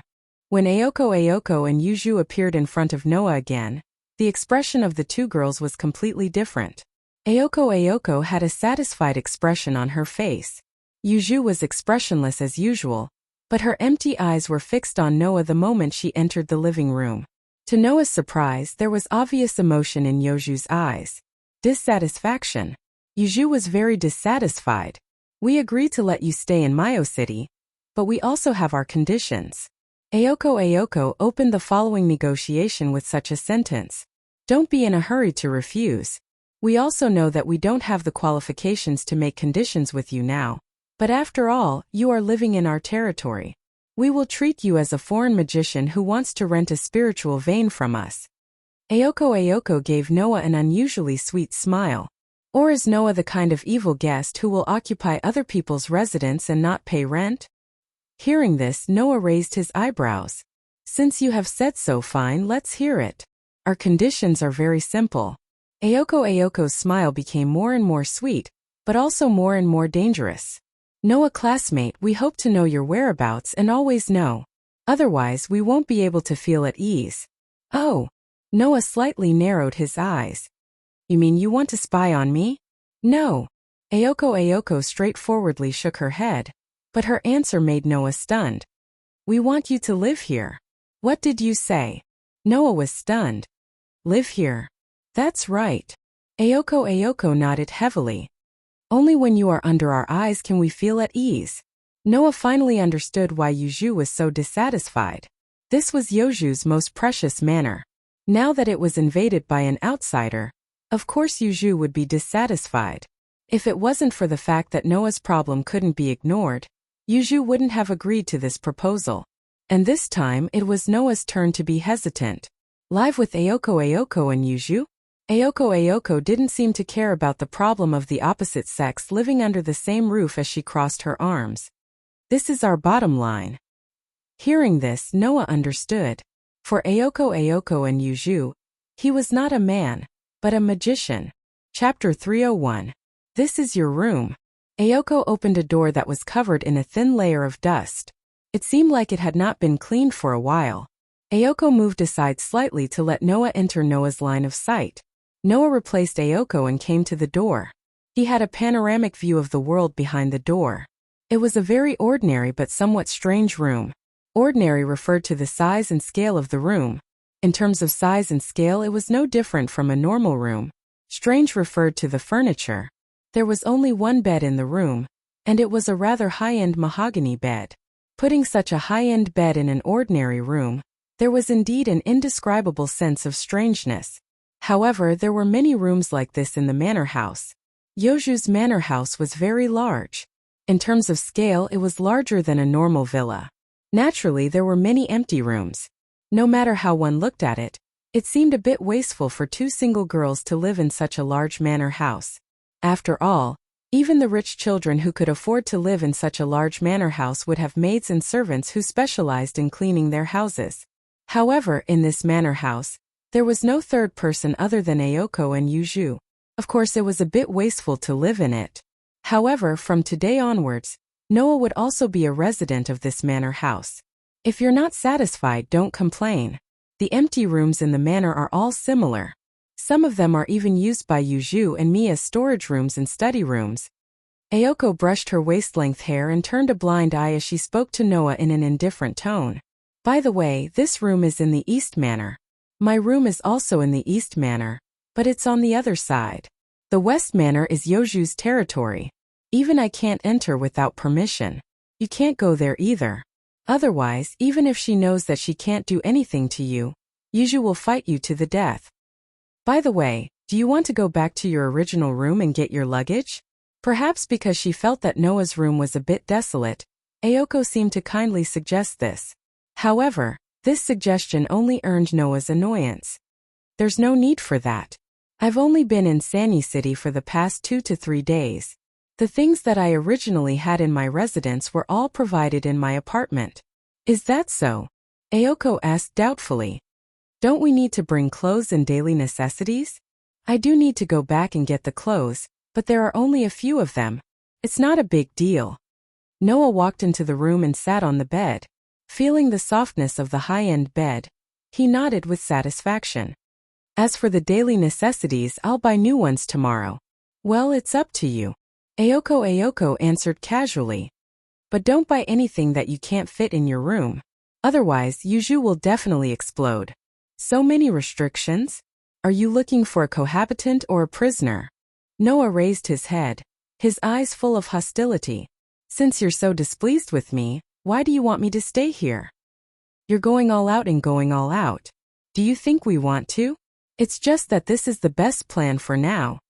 Ayoko's voice sounded a little helpless. Moreover, Yuju didn't agree to let you stay here. Even if you have to compromise, she must be very unhappy now. Maybe she's hiding somewhere and preparing to attack you. Attack me? Noah was a little stunned. Don't be fooled by Yuju. She's actually very childish. Not only does she get angry easily, but she's also easily controlled by personal feelings.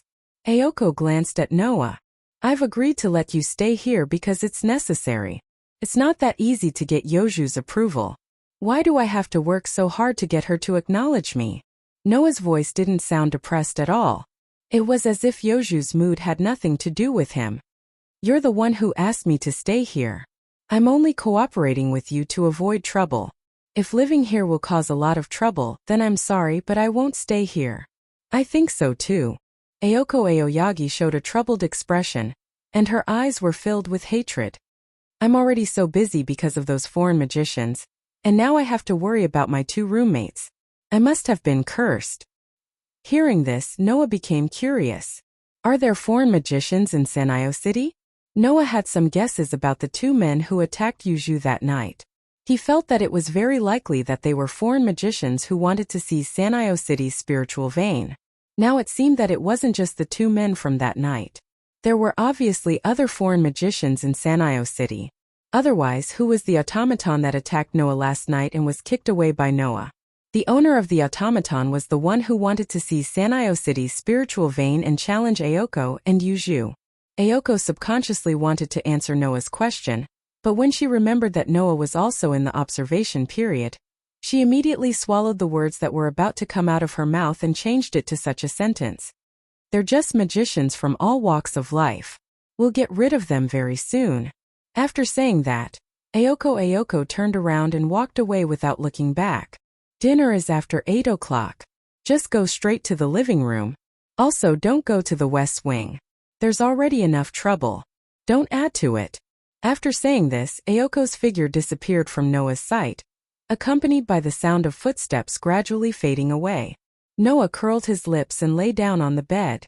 He closed his eyes and took a nap. On the other side, Ayoko walked down the stairs and came to the hall on the first floor. She saw Yuju standing in front of the door to the West Wing, motionless like a real puppet. Perhaps she was in a daze. The hall on the first floor was through the front entrance of the mansion. In the hall on the first floor of the mansion, there were roughly 4 doors and a staircase. The door on the east side led to the living room. The door on the west side led to the West Wing where Yuju was. The door on the south side was the front entrance. There was a heater on the north side, and next to the heater was the stairs to the second floor. The last door was behind the stairs, which was the door to the bathroom. At this time, Yuju was standing in front of the door to the West Wing. Ayoko looked at Yuju, who was standing there motionlessly. Ayoko walked down the stairs with powerful steps and spoke unintentionally. His room has been arranged. It's at the end of the corridor on the second floor. As if she didn't hear Ayoko's words, Yuju still didn't move at all. She looked straight ahead as if she didn't want to know about Noah at all. However, Ayoko, who had been with Yuju for about 2 years, smiled meaningfully and said this sentence in a teasing manner. The idea of letting him stay, at first I was just saying it casually, Yuju. Yoju's empty eyes flickered for a moment. Although keeping him right under our noses can prevent him from doing anything that we can't see, it's still very risky. After all, we're basically burying a bomb that could explode at any time right next to us, Ayoko Aozaki said. Plus, this manor house has a special meaning to you, Yuju. Originally, I thought this proposal would be rejected, but I didn't expect you to suddenly agree after protesting for a while. Can you tell me why? Yes, I agree. In fact, Yuju had already agreed to let Noah live in this mansion. Although she wasn't completely dissatisfied, she wasn't forced to do so, as Ayoko said. At least, from Ayoko's point of view, with Yoju's dedication to this mansion, there was no way she would agree to let an outsider live here just because it was necessary. Therefore, how could Ayoko not be curious about Yoju's thoughts? Yuju didn't pay attention to Ayoko. Ayoko didn't know that at this very moment, the events of that night were slowly replaying in Yoju's mind. The battle with Noah, who hid his identity, the attack from the man with the fissure, and the moment when Noah stepped forward and saved Yuju. Chapter 302. In the living room of the manor house there was a door that led to the outside. Behind the door was a sunroom. Both sides of the walls were covered by glass, and the ceiling was also made of glass. It was like an open-air cafe. Not only were there classical and elegant tables and chairs, but one could also see the courtyard outside the manor house through the glass. It was a pity that before this, only 2 single girls had lived in the manor house. Furthermore, both of them lacked the awareness to clean up. Therefore now the courtyard outside was filled with withered trees. It was as depressing as a wasteland. If Noah hadn't come here to pull the weeds yesterday, it would have been even more unsightly. What was even more disappointing was that the sunroom was also the manor house's dining room. Noah aside, Ayoko and Yuju had always used the sunroom as a place to eat. When Noah found out about this, he was quite speechless. I can't believe you can eat so happily while looking at that wasteland outside. Sitting at the table that served as a dining table in the sunroom, Noah sighed at Ayoko Aozaki and Yuju Aozaki, who shared the same table on the other side. It was such a good courtyard, but you wasted it just like that. Don't look at me. It was already like this when I moved in. Ayoko didn't hesitate to draw the line. Don't look at Yuju either. It's more difficult for Yuju to repair the courtyard than for her to date. Yuju drank her soup in silence. It was obvious that she didn't care about Ayoko's words, nor did she care that the courtyard had become a wasteland. Although she loved the manor house very much, Yuju didn't look like an extremely diligent girl. If she had the time to do these things, he believed that Yuju would be more willing to spend it on magic research. Ayoko was even more so. She had to go through a lot of trouble to find Noah to pull the weeds. It was impossible for her to do it herself. In other words, neither of you are good at dating, and you both think that it doesn't matter? Noah looked sympathetically at the 2 girls who would be living together from that day onwards. What a pity. If it were any other girl who heard this, they would definitely fly into a rage. However, in the ears of Ayoko and Yuju, it didn't even have the slightest bit of meaning. The 2 of them minded their own business and ate their own food, causing Noah to be snubbed. By the way, the dining rules in the mansion were different from those in other places. Under normal circumstances, they worked in shifts. However, if someone was in a bad mood or had something to do, they could choose not to work and let the other residents in the manor do their own things. It was that casual. It was the same this time.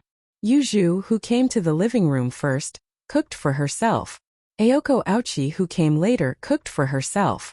By the time Noah arrived, the 2 had already started eating. They mercilessly told Noah to cook for himself. At this time, Ayoko suddenly said to Yuju, "Yuju, let's continue with yesterday's homework after dinner." Hearing this, Yuju finally reacted. She raised her head and nodded at Aochi Ayoko. Her quiet voice resounded in the sunlight room. "Yesterday, we were practicing the suggestion magic. According to the original plan, we were going to do another topic today. However, Ayoko, you are even more clueless than I thought when it comes to non-destructive magic." What can I do?" Ayoko said resentfully. "Who told me to be an apprentice magician with less than 2 years of experience?" "I don't think it has anything to do with time," Yuju replied unhurriedly. "After all, if it's a destructive magic, you can learn it very quickly." Ayoko was at a loss for words. However, when Noah heard the conversation between Ayoko and Yuju, he raised his head in surprise and looked at Ayoko. "You're just an apprentice magician? What?" Ayoko stared at Noah with a sinister expression. "Are you making fun of me? But that's not right." Noah didn't pay attention to Ayoko's angry expression as he spoke in surprise. "I can feel that you are very special. There is a very powerful force hidden in your body. How can you be just an apprentice magician?" Once those words were spoken, Ayoko and Yuju's expressions tightened. They looked at each other, and the gazes they used to look at Noah became serious. Ayoko, in particular, had a gloomy look on her face. "The force you sensed, it can't be the magic in my body, right?" "Magic?" Noah was slightly startled and immediately looked pensive. As mentioned before, Noah's crush in this world can't be called magic. Can only be called magic. Because in this world, magic and magic are different mysteries. Both of them have the same source of power, but there is a fundamental difference. No matter how much time and technology is used, it can't be realized. That is magic. And no matter how inconceivable it is, as long as there is time and technology, anyone can realize the mysteries. That is magic.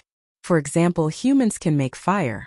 Therefore, magic with the property of fire can never be called magic. Therefore, in simple terms, if human science can achieve the same phenomenon, it is magic. If it can't be achieved, it is magic. The reason why Noah's crush can't be called magic in this world is because of this difference. However, magic is not necessarily better than magic. After all, magic only refers to those mysteries that can't be achieved by human hands. It doesn't necessarily have powerful strength. Some powerful magic is even more qualified to be called magic. Of course, Noah's crush is different from the magic and magic of this world. One of them is the power of the sorcerer's soul, while the other is the power of the root of all things. They can't be lumped together. And according to the memories he obtained from Gaia and Aleia, Noah also knew the truth of this world's magic. It is a method that magicians create or obtain in order to reach the root. Magic is the ultimate method to reach the root. If magicians can reach the root, then they can obtain magic. Similarly, if a magician develops magic, then they can reach the root. In other words, magic was the method left behind by those who had successfully reached the origin to reach the origin. You have magic? A thought arose in Noah's mind. He was startled and hurriedly asked Ayoko about it. In other words, you have successfully reached the root? Unfortunately, as I said, I'm just an apprentice magician. Ayoko said in a depressed tone. My magic is passed down from the Aozaki family. I have only inherited it. Moreover, I can't use it right now. Don't tell me you don't know about the magic of the Aozaki family. Yuju looked deeply at Noah. It is impossible for a magician to not know about the magic of the Aozaki family, right? Noah didn't answer Yuju's question. This was because Noah had a thought in his mind. If the feeling that Noah felt from Ayoko's body was the same as that of Gaia and Aleia's Snow White world was magic, then wouldn't that Snow White world be the location of the root? After all, magic is a mystery that directly leads to the root, isn't it? If that was the case, it would explain why Noah felt like a Snow White world from Ayoko. But this doesn't make sense. If that Snow White world is the location of the root, then Noah can be considered to have successfully reached the root. If that's the case, then why didn't Noah obtain the magic of this world? With all these questions, Noah couldn't help but feel vexed. Seeing Noah's vexed appearance, Ayoko and Yuju looked at each other again. Although they didn't know what Noah was thinking, just from the fact that Noah, as a magician, didn't know about the magic of the Aozaki family, Noah seemed a bit unusual. This cohabitant who had only started living in the manor house today had a lot of secrets. He had the legendary King Arthur's noble artifact. He was able to perfectly hide his magic. In addition, he had an abnormal reaction to magic. Who would think that Noah was ordinary? Of course, Ayoko and Yuju didn't think that Noah wasn't a magician of this world. The cohabitation between the magician, and magician still had to continue. Chapter 303. As a result, Noah, who had stayed up until midnight because of the magic, was unable to come up with any constructive conjectures. Now, Noah was basically certain that the strange feeling he felt from Aozaki Ayoko's body was the magic of the Aozaki family. However, Noah was still unsure as to why the magic was able to give him the same feeling as when he was in the Snow White world. He was certain that the Snow White world was the location of the origin. No, it should be said that if Aozaki Ayoko's magic was proof that the Snow White world was the location of the origin, then the fact that Noah himself had been there but had not been able to obtain the magic negated this possibility. As a result, this matter smoothly entered a dead end. Unable to understand, Noah decided not to think about it and fell into a deep sleep as if he had given up. He slept all the way until dawn. In the morning, the white fog seemed to be able to freeze people as it carried a low temperature and filled the entire manor house. At dawn, Noah woke up from his sleep and felt the cold outside his blanket. Almost like any other ordinary person, he instantly had the thought of going back to sleep. However, this thought only flashed through his mind for a moment. After all, Noah was not an ordinary person. After all, even if his body's strength was suppressed to the level of an ordinary person by the limit ability, Noah had already gotten used to the cold. The 4 years of training in the deep mountains and forests had indeed benefited Noah a lot. It was also because of that period of time that Noah was able to cultivate such a strong adaptation to the surrounding environment. This bit of cold was not that difficult to endure for Noah. Kacha. After putting on his Mitsubishi high school uniform, Noah opened the door and came out of his room. He yawned as he walked in the cold corridor under the low temperature. Other than a television, There were almost no other modern products in the beaded manor house. Naturally, there was also no heating, which made the winter in the manor house very difficult to endure. There was a heater in the lobby on the first floor of the manor house, but it was said to have been unused for at least a few years. Naturally, it wasn't used now. The interior of the mansion was very large. It had 3 floors, so there were many empty rooms in the mansion. If they were rented out, the owner of the mansion would definitely make a lot of money. The corridor was carpeted, and the surroundings were decorated with old furniture, making it look like a medieval castle. Although it was luxurious, it also gave people a sense of coldness and loneliness. The stairs leading to the lobby on the first floor were at the end of the corridor and in the middle of the hall. Walking down the stairs in the center of the hall, Noah came to the hall on the first floor of the hall with the unique click sound of the wooden stairs. Before he could finish walking down the stairs, Noah, who had reached the hall, suddenly paused. He seemed to have sensed something as he looked at the corner of the hall below through the railing of the stairs. There was a scene that would make people hold their breath. Beside the stove, a young girl dressed in a nun's black robe sat quietly with her legs spread out from her sitting position. She had an extremely beautiful posture of a young girl. Not only that, but the beautiful girl also leaned her body in the direction of the heater. Her eyes were closed and her head was slightly lowered, as if she had fallen into a deep sleep. That's right, the girl was in a deep sleep. Although from the outside, she looked like a person who had no signs of life and was in a deep sleep, and she didn't move at all like a statue, Noah could still feel the girl's weak breathing. It was so weak that if one didn't get close, it would be impossible to detect it. Looking at Yuju, who was leaning against the heater and sleeping in a beautiful posture, Noah couldn't help but reveal an expression of amazement at this beautiful scene. However, a tranquil feeling emerged in his heart.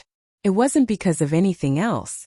It was because even though Yuju's sleeping face was as expressionless as before, Noah could feel a sense of security emanating from Yuju at this very moment. Yes, Yuju was very at ease. Just like a child nestled in the arms of their parents, Yuju leaned against the heater, as if she was sleeping in a cradle with her parents' soft whispers. There was an indescribable sense of security. Feeling that sense of security, Noah's gaze towards Yuju also revealed a very brief moment of gentleness.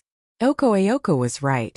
Yuju treasured this manor very much, to the extent that she treated it as a cradle with her parents. Presumably, staying in this manor, Yuju should be able to feel the comfort of having her parents by her side at all times. That's why she was able to sleep so peacefully in the manor's hall. Of course, sitting on the ground like this in such a cold day, with a completely inactive heater, the low temperature would definitely make it impossible for anyone to sleep, unless they wanted to sleep and never wake up. However, Noah wasn't worried about this matter. After all, Yuju was a magician, so it shouldn't be too difficult for her to solve the problem of temperature, right? Thinking about this, Noah went down the stairs and came to the hall. He originally wanted to carry Yuju back to her room to sleep, but after thinking about it carefully, he gave up on that idea. Not to mention that Yuju's room was in the west wing. It was an area that even Ayoko prohibited from going there for no reason. It was Yuju's territory. If Noah went there, he would definitely anger Yuju. Moreover, with Yuju's personality, she wasn't an ordinary girl who would accept the kindness of others. Not only would Yuju not accept the considerate actions of Noah, who had invaded her territory not long ago, but was now living in her most treasured manor. She would probably be angry because of this, right? Really, why are my roommates all so troublesome? Noah couldn't help but complain. In the absolute dual blades, Ivanli, Julie, and Lilith were all considered to have been Noah's roommates. One of them had an unstable personality, one was naive and pure, one was overconfident, and all of them were unpredictable. They never made Noah feel at ease for even a moment. Now, Ayoko and Yuju didn't even need to be mentioned. One was naturally unwilling to admit defeat, while the other was silent and willful. How could Noah not complain? Casey. At this time on the stairs, the unique sound of footsteps mixed with the wooden stairs sounded again. What are you doing here? Ayoko's energetic voice sounded as she came down the stairs. When Ayoko came to Noah's side and saw Yuju sleeping by the stove, she looked at Noah with a meaningful gaze. Is peeping at a girl's sleeping posture also one of your interests? I think it's not difficult for most people to imagine that I'm hesitating whether to wake up my roommate who is sleeping on the ground in this cold weather. Noah glanced at Ayoko. Or is it your interest to deliberately neglect me? I'm just giving you a piece of advice. Don't think that just because Yuju is like that, you don't care about her sleeping face being seen by the opposite sex. Ayoko brushed her waist-length hair and said intentionally or unintentionally. I can guarantee that if Yuju knew that you saw her sleeping face, she would be furious. Is that so? Noah said angrily. If that's the case, why would she sleep in such a conspicuous place? This is Yuju's mansion. She has the right to sleep wherever she wants. Ayoko said disapprovingly. Besides, because of the foreign magician, Yuju was busy until very late yesterday. It's not strange that she was so tired that she fell asleep, right? What? Noah asked suspiciously. The foreign magician's matter hasn't been solved yet? Ayoko frowned slightly and her eyes began to turn cold. That has nothing to do with you. It's the responsibility of a manager. From Ayoko's expression, Noah could clearly feel her hostility. Obviously, Ayoko didn't let down her guard against him. After all, on the surface, Noah was also a foreign magician. I really don't understand your thoughts. Noah sighed. You're so obviously hostile to me, and you're like a good person who reminds me that I didn't offend Yuju. Since you treat me as an enemy, why don't you hate me? As soon as this sentence came out, Ayoko's eyes widened in an instant. Then her eyes turned sharp. A faint blue light that represented magic bloomed from Ayoko's body. Chapter 304. Wang. The magic seal on Ayoko's arm emitted a sound that sounded like an engine, accompanied by a phosphorescent glow. Her magic power burned in the air like blue flames. Noah didn't expect Ayoko's reaction to be so intense. His body tensed up as he gazed at Ayoko, whose head was lowered and whose body was burning with magical power. At this time, Ayoko slowly raised her head. Her expression was as cold as a machine, and her eyes were as sharp as knives, piercing straight into Noah's body. You said I have obvious hostility toward you? That I don't hate you? Ayoko Aoyagi's voice carried a hint of regret as she said this. It was as if she was blaming herself for not noticing this before. Noah didn't understand why Ayoko's reaction was so intense, but that didn't mean he would obediently endure her capriciousness. President Ayoko, what do you mean? Unlike Ayoko, Noah didn't mobilize his magical power. He stared straight at Ayoko, releasing a powerful pressure from his body. Can I take your actions as meaning you want to start a war with me? Ayoko clicked her tongue, but she did not retract her magic power. Instead, she stared at Noah. Her pale eyes filled with an intense emotion that she had never felt before. Just as the tense atmosphere was about to explode, a cold and indifferent voice slowly reverberated. What are you doing? Following this sentence, Yuju slowly walked out from the shadows of the hall with a thick book in her hand. Although her words were directed at Noah and Ayoko, Yuju's eyes were only on Ayoko. It's not like you to get angry for no reason, Ayoko. Ayoko fell silent. After a while, the engine-like sound and the blue phosphorescent light disappeared from Ayoko's body. Ayoko didn't even look at Noah and Yuju. With a somewhat ugly expression, she walked directly to the entrance, opened the door and walked out. Watching Ayoko's back disappear from the entrance, Noah frowned. What's wrong with that guy? Yuju also stared at the direction where Ayoko disappeared. And after a while, she softly said, What did you say to Ayoko? Noah pondered for a moment, and then revealed his conversation with Ayoko to Yuju. After listening to Noah's recount, Yuju's empty eyes showed a touch of surprise. She thoughtfully touched her chin with her pale slender finger, and asked hesitantly, Do you really think Ayoko doesn't hate you? To be honest, there should be a lot of things about me that can cause that guy to hate me. I also think that guy should hate me. Noah was still frowning, puzzled after thinking about it for a long time.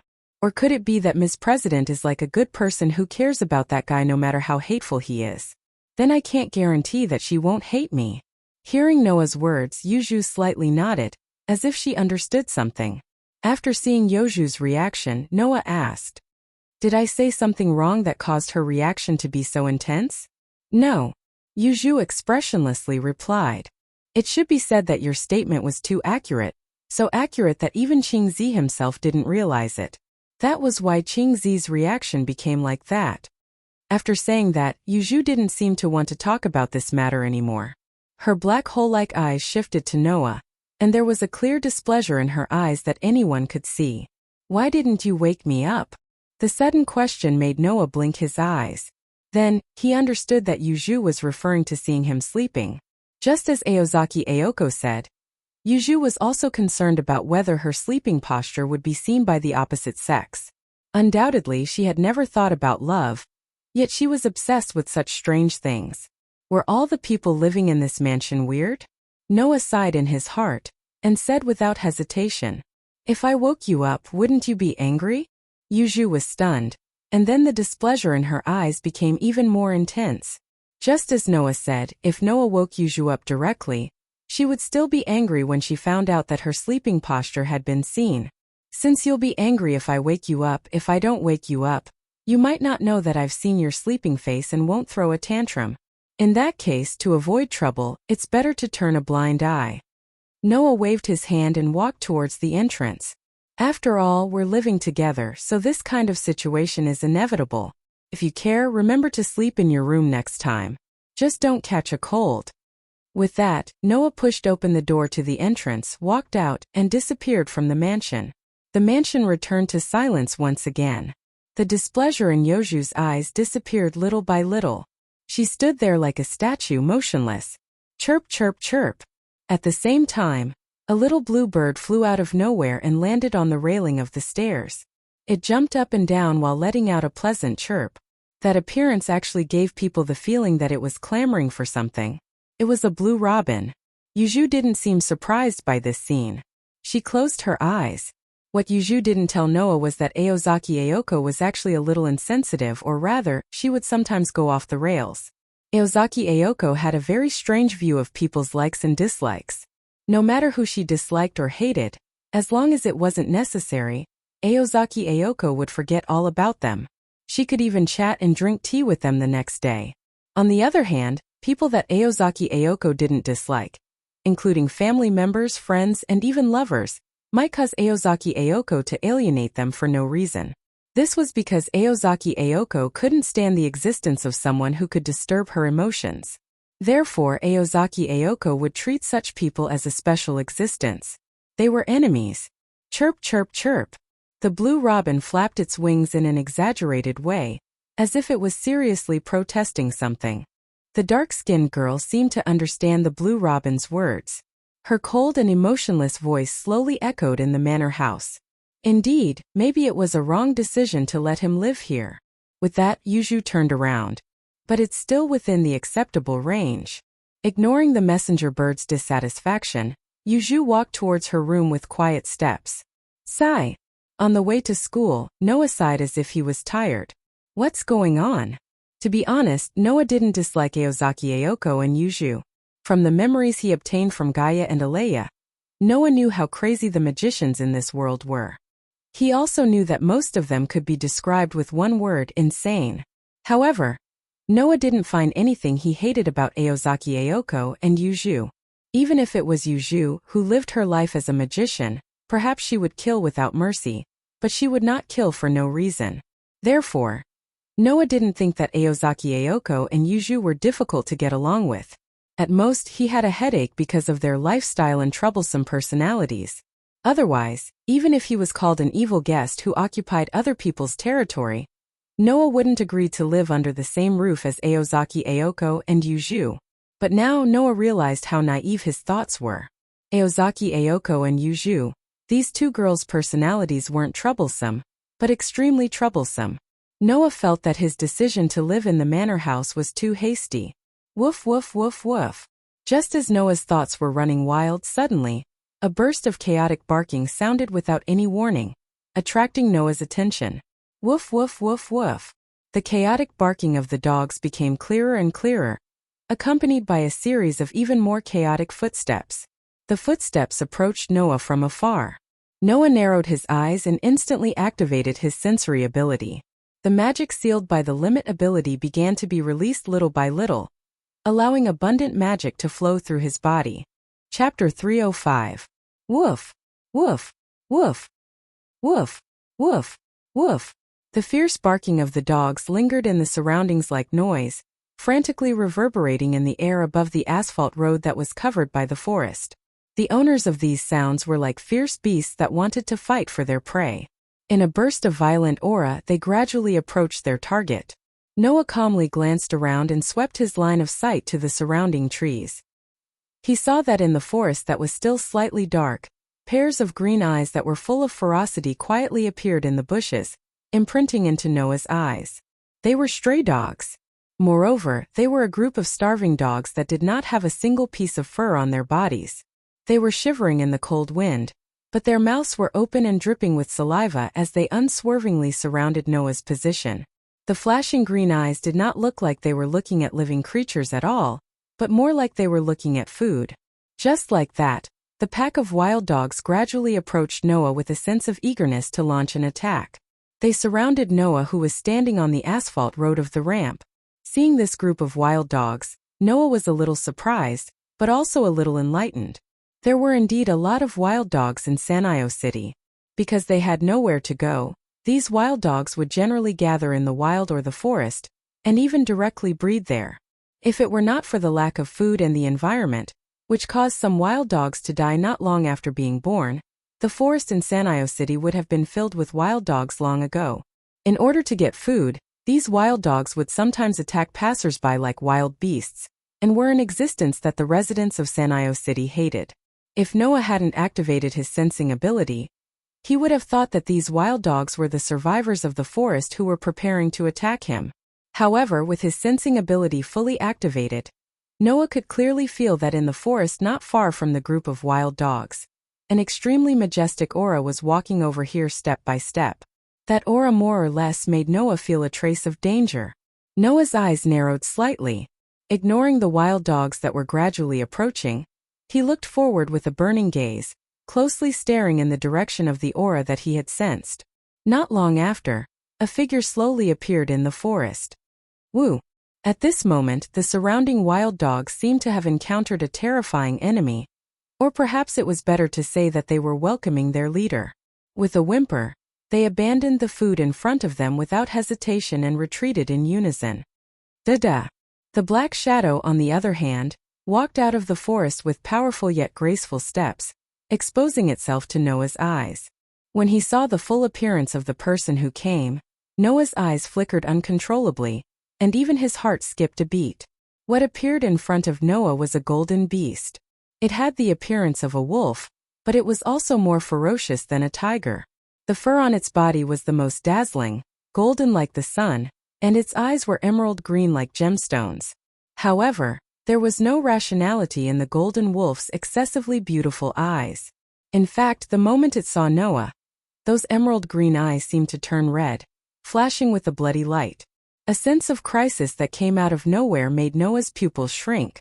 Without any hesitation, he completely removed the limit ability, causing all of his strength to return to his body in an instant. Roar! Almost at the same time, the golden wolf let out an extremely beautiful and resounding roar. Its four limbs on the ground bent, causing the golden wolf to tense up like a spring. Dong! In the next moment, amidst the stomping sounds that caused even the atmosphere to tremble, the golden lone wolf turned into a meteor and tore through space. Like a sun that was rapidly moving forward, it carried a tremendous force as it charged out violently. Kacha kacha! Wherever the golden meteor passed, the ground cracked inch by inch. Even the space seemed to be unable to bear the burden, producing sharp buzzing sounds like teeth grinding. Its power was terrifying to the extreme. Wong! The magical power in Noah's body completely erupted, like a violent flame, soaring into the sky. His body was suddenly covered in a white light, illuminating the entire surrounding space. Wong wong! Immediately, the white light that rose sharply was like a stream of air, converging on one of Noah's hands. Finally, it turned into a transparent halo, covering Noah's tightly clenched fist. Ha! In the midst of a cold shout, Noah faced the direction of the golden meteor, and heavily punched out his fist. In that instant, the true power of the super high-level destruction spell, Crush, finally broke out. Pung! In the midst of a thunderous muffled sound, The space in front of Noah actually directly shattered like glass, exploding into a pitch-black hole. Pung pung pung pung pung. A series of muffled sounds rang out one after another. The space in front of Noah, as if it was cut open by a sword, was continuously shattered, outlining a pitch-black crack spreading forward. In the blink of an eye, the pitch-black crack and the golden meteor suddenly collided together. Dong! In the midst of an earth-shattering sound, a circle of shock waves turned into a substantial halo, like the explosion of a star suddenly spreading out. Pa! The ground formed by the asphalt road simply exploded, and without the slightest suspense was razed to the ground. The surrounding trees were affected by the substantial halo of shock waves, as if they were directly annihilated, and one by one they were smashed into wood dregs. Pung! In the midst of a muffled sound, the impact that turned into a halo ruthlessly hit Noah and the golden wolf, causing a hair-raising collision sound. Goo! Noah and the golden wolf let out a muffled groan at the same time, and their bodies were completely bounced out, like kites with a broken string. One slammed heavily on the ground, then turned over and stood up, while the other slammed into a tree, then slid down with all four limbs on the ground. Kneeling on the ground with one knee on the ground, Noah, who was covering his chest and feeling the bursts of pain from his chest, raised his face full of shock. In that blow just now, Noah really used his full strength. Even so, he couldn't gain the upper hand at all. What is the origin of the golden wolf? Compared with the somewhat shocked Noah, the golden wolf didn't seem to have enough wisdom to compete with human beings, nor did it have the slightest hesitation because of being repelled. Its four limbs tightened, and like a beast that only had eyes for its prey, it stared at Noah with a murderous light in its eyes. Realizing that now wasn't the time to be shocked, Noah immediately exerted his ability to control his emotions to the limit. He suppressed all the emotions in his heart, stood up, and the magical power in his body continuously rose. No matter what, the golden wolf in front of him had the power to match his full strength, and this was certain. Although he didn't know why this golden wolf appeared in Sunny City, and why it attacked him, Noah knew that he had to fight with his life on the line. However, Noah, who was ready, suddenly narrowed his eyes again. Roar! The golden wolf let out a resounding and beautiful roar, and its whole body bloomed with golden light. And in this golden light, a soft white light entered Noah's vision. Noah clearly saw it. In the chest of the golden wolf, or rather in the body, in the center of the soft white light, a broken feather was suspended in the middle. Impressively, it was the world fragment. The world fragment was in the golden wolf's body. Buzz buzz buzz buzz. In the soft white light, the broken feather trembled and made an excited buzzing sound. Roar! In contrast to the world fragment in its body, the golden wolf looked at Noah with even more ferocity, and its body surged with a fierce aura. Noah took a deep breath, calmly looked at the increasingly violent golden wolf, and slowly stretched out his hand.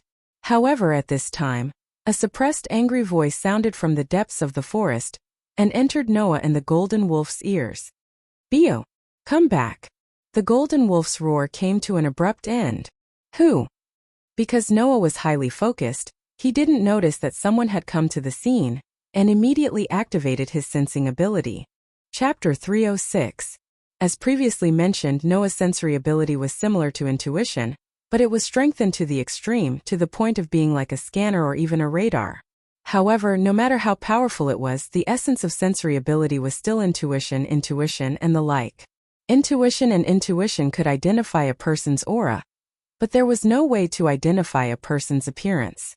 Thus, under Noah's sensory ability, in the forest, an unfamiliar aura accompanied by a tall figure entered his range of sensory ability, imprinting itself into Noah's mind. It was unknown if the person discovered that he had been found, but his voice became more and more angry. Bio! Still not coming back. At the same time the voice reverberated. An exquisite geometric pattern flashed on the forehead of the lone golden wolf called Bio, causing the golden wolf to let out a dissatisfied growl. In the next second, the golden wolf's figure turned into a golden stream of light, flying into the depths of the forest. In a moment, it arrived at the side of the person in the forest, carried him on its back, and broke through the air. Noah reacted as soon as the golden wolf's figure moved. But in that instant, the golden wolf flew to the side of the person who had suddenly spoken, carried him on its back, and once again turned into a golden stream of light, flying into the depths of the forest at an extremely fast speed. In less than a second, the golden wolf had completely disappeared from Noah's field of vision, leaving Noah no time to chase after it.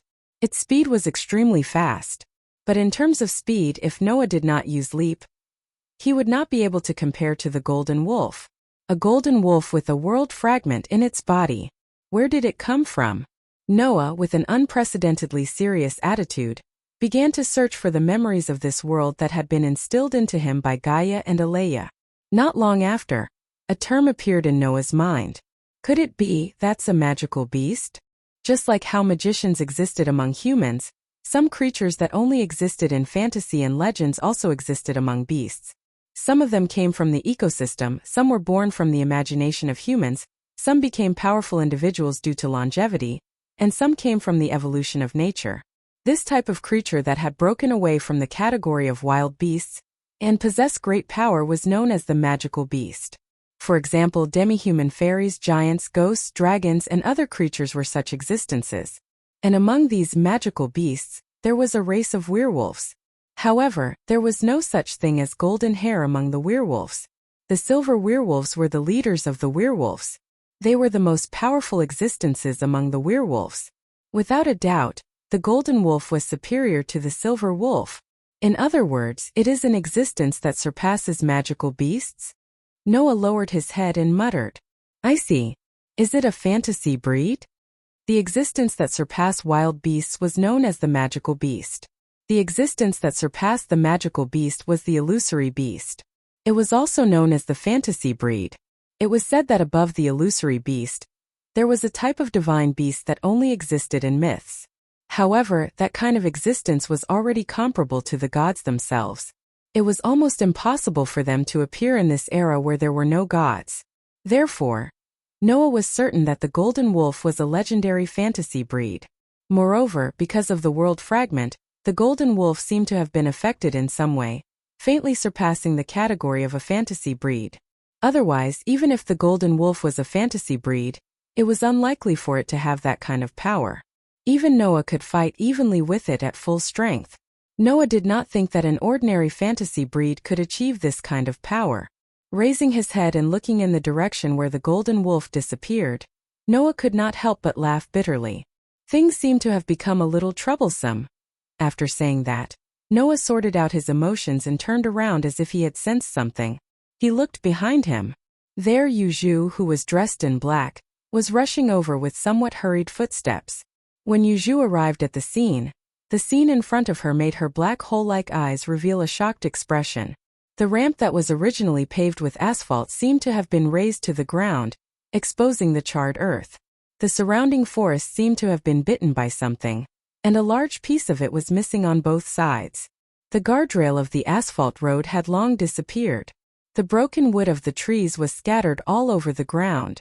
Some of the green leaves had turned yellow, and some had become charred, as if they had been burned overnight by a fire. It was especially miserable. What shocked Yuzhu the most was the magical aura that still filled the air. The magical aura that made one's heart palpitate like a volcano that had just erupted caused Yuzhu's heartbeat to involuntarily speed up.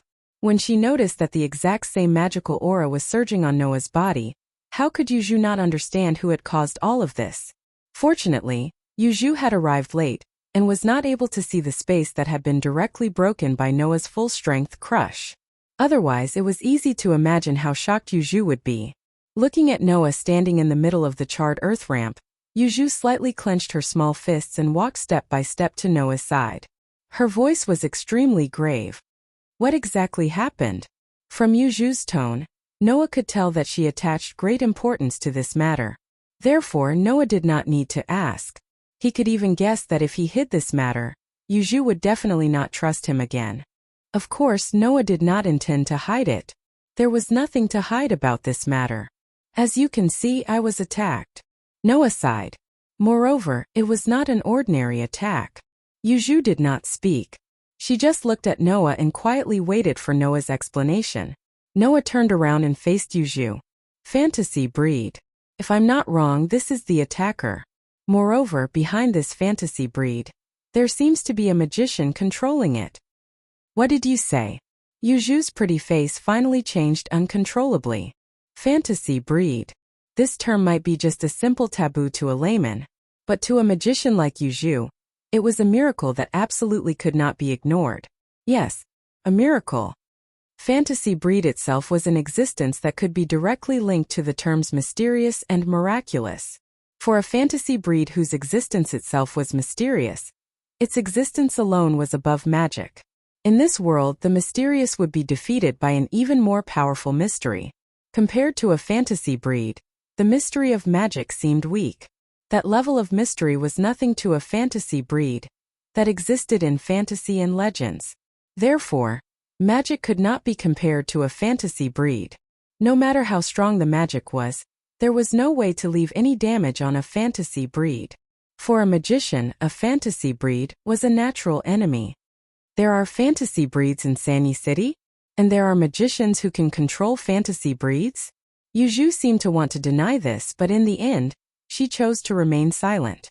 Noah knew that Yuju was starting to find it difficult to back down. As the manager of Sanyi City's spirit vein, how could Yuju ignore the appearance of a fantasy breed and a magician who could control fantasy breeds in her territory? After all, fantasy breeds were the natural enemies of magicians. As long as it was a magician, it was absolutely impossible to defeat a fantasy breed. It was not that she looked down on magicians, but it was just like a cat eating a mouse. Fantasy breeds were the bane of magicians, and there was no other way. If Noah, who had Avalon, made Yuju helpless, then a magician with a fantasy breed was a real threat. Poor Yuju. She had just solved Noah's problem, but now she had to worry about a fantasy breed and a magician who could control fantasy breeds. Let's leave this place first. Noah interrupted Yuju's silence. The commotion just now was too big. The residents of Hakwanushi and even Sanyi City must have noticed it. It will be troublesome if someone comes up later. Yuju immediately looked around. After hesitating for a moment, she walked forward. Why don't you come with me? Go. Noah was stunned. Go where? Yuju did not turn around and directly threw out two words. The church. Chapter 307. In Mayo City there was a church. The residents of Mayo City usually referred to it as the church. Hatian Church. This was the full name of the church. It was located next to the number 1 General Hospital in Sanyi City. It was as if it was on purpose to attract the attention of passers-by, and they couldn't help but take a look at it. For Mayo City, which had only been a small city for 10 years, the existence of a church was a bit extravagant. This was because there were no foreigners here, nor were there any devout believers.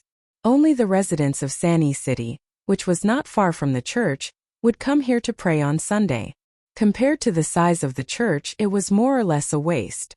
However, this church had an extraordinary significance to the people in charge of Mayo City. This was because it was the branch of the Magic Association in Sanyi City. It was also the branch of the Holy Church that viewed magicians as heretics and was the archenemy of the Magic Association. However, they were currently in a state of truce. Although Ayoko and Yuju were both magicians, they did not join the Magic Association, nor did they join the Holy Church. They only managed Mayo City's spiritual vein as freelance magicians. As the family that managed Mayo City's spiritual vein, although they were freelance magicians, they had a cooperative relationship with the Magic Association and the Holy Church. Therefore, as long as Ayoko and Yuju were still the managers of Mayo City's spiritual vein, as long as they did not offend the Magic Association and the Holy Church, the Magic Association and Holy Church branches in Mayo City had the obligation to help them. Of course, Ayoko Aozaki and Yuju both had their own insistence when it came to defending against external enemies. They wouldn't allow the church, which was neither friend nor foe, to interfere, nor would they take the initiative to ask for help. However, when it came to dealing with trivial matters, no matter how unwilling they were, they could only ask for help from the church. Therefore, under the guidance of Yuju, Noah arrived at the location of the Hatian Church. Creak. As if expecting a visit, the iron door of the church was pushed open, and a very tall mature woman dressed in a nun's uniform walked out of the church. Under the gaze of Noah and Yuju, the tall nun walked to the entrance of the church in a dignified manner. For some unknown reason, her eyes were tightly shut, but she accurately turned her face towards Yuzhu and met her gaze. "Hello, Miss Jiyuanji, I haven't seen you for a while, right?" Jiyuan Temple. That was Yuzhu's surname.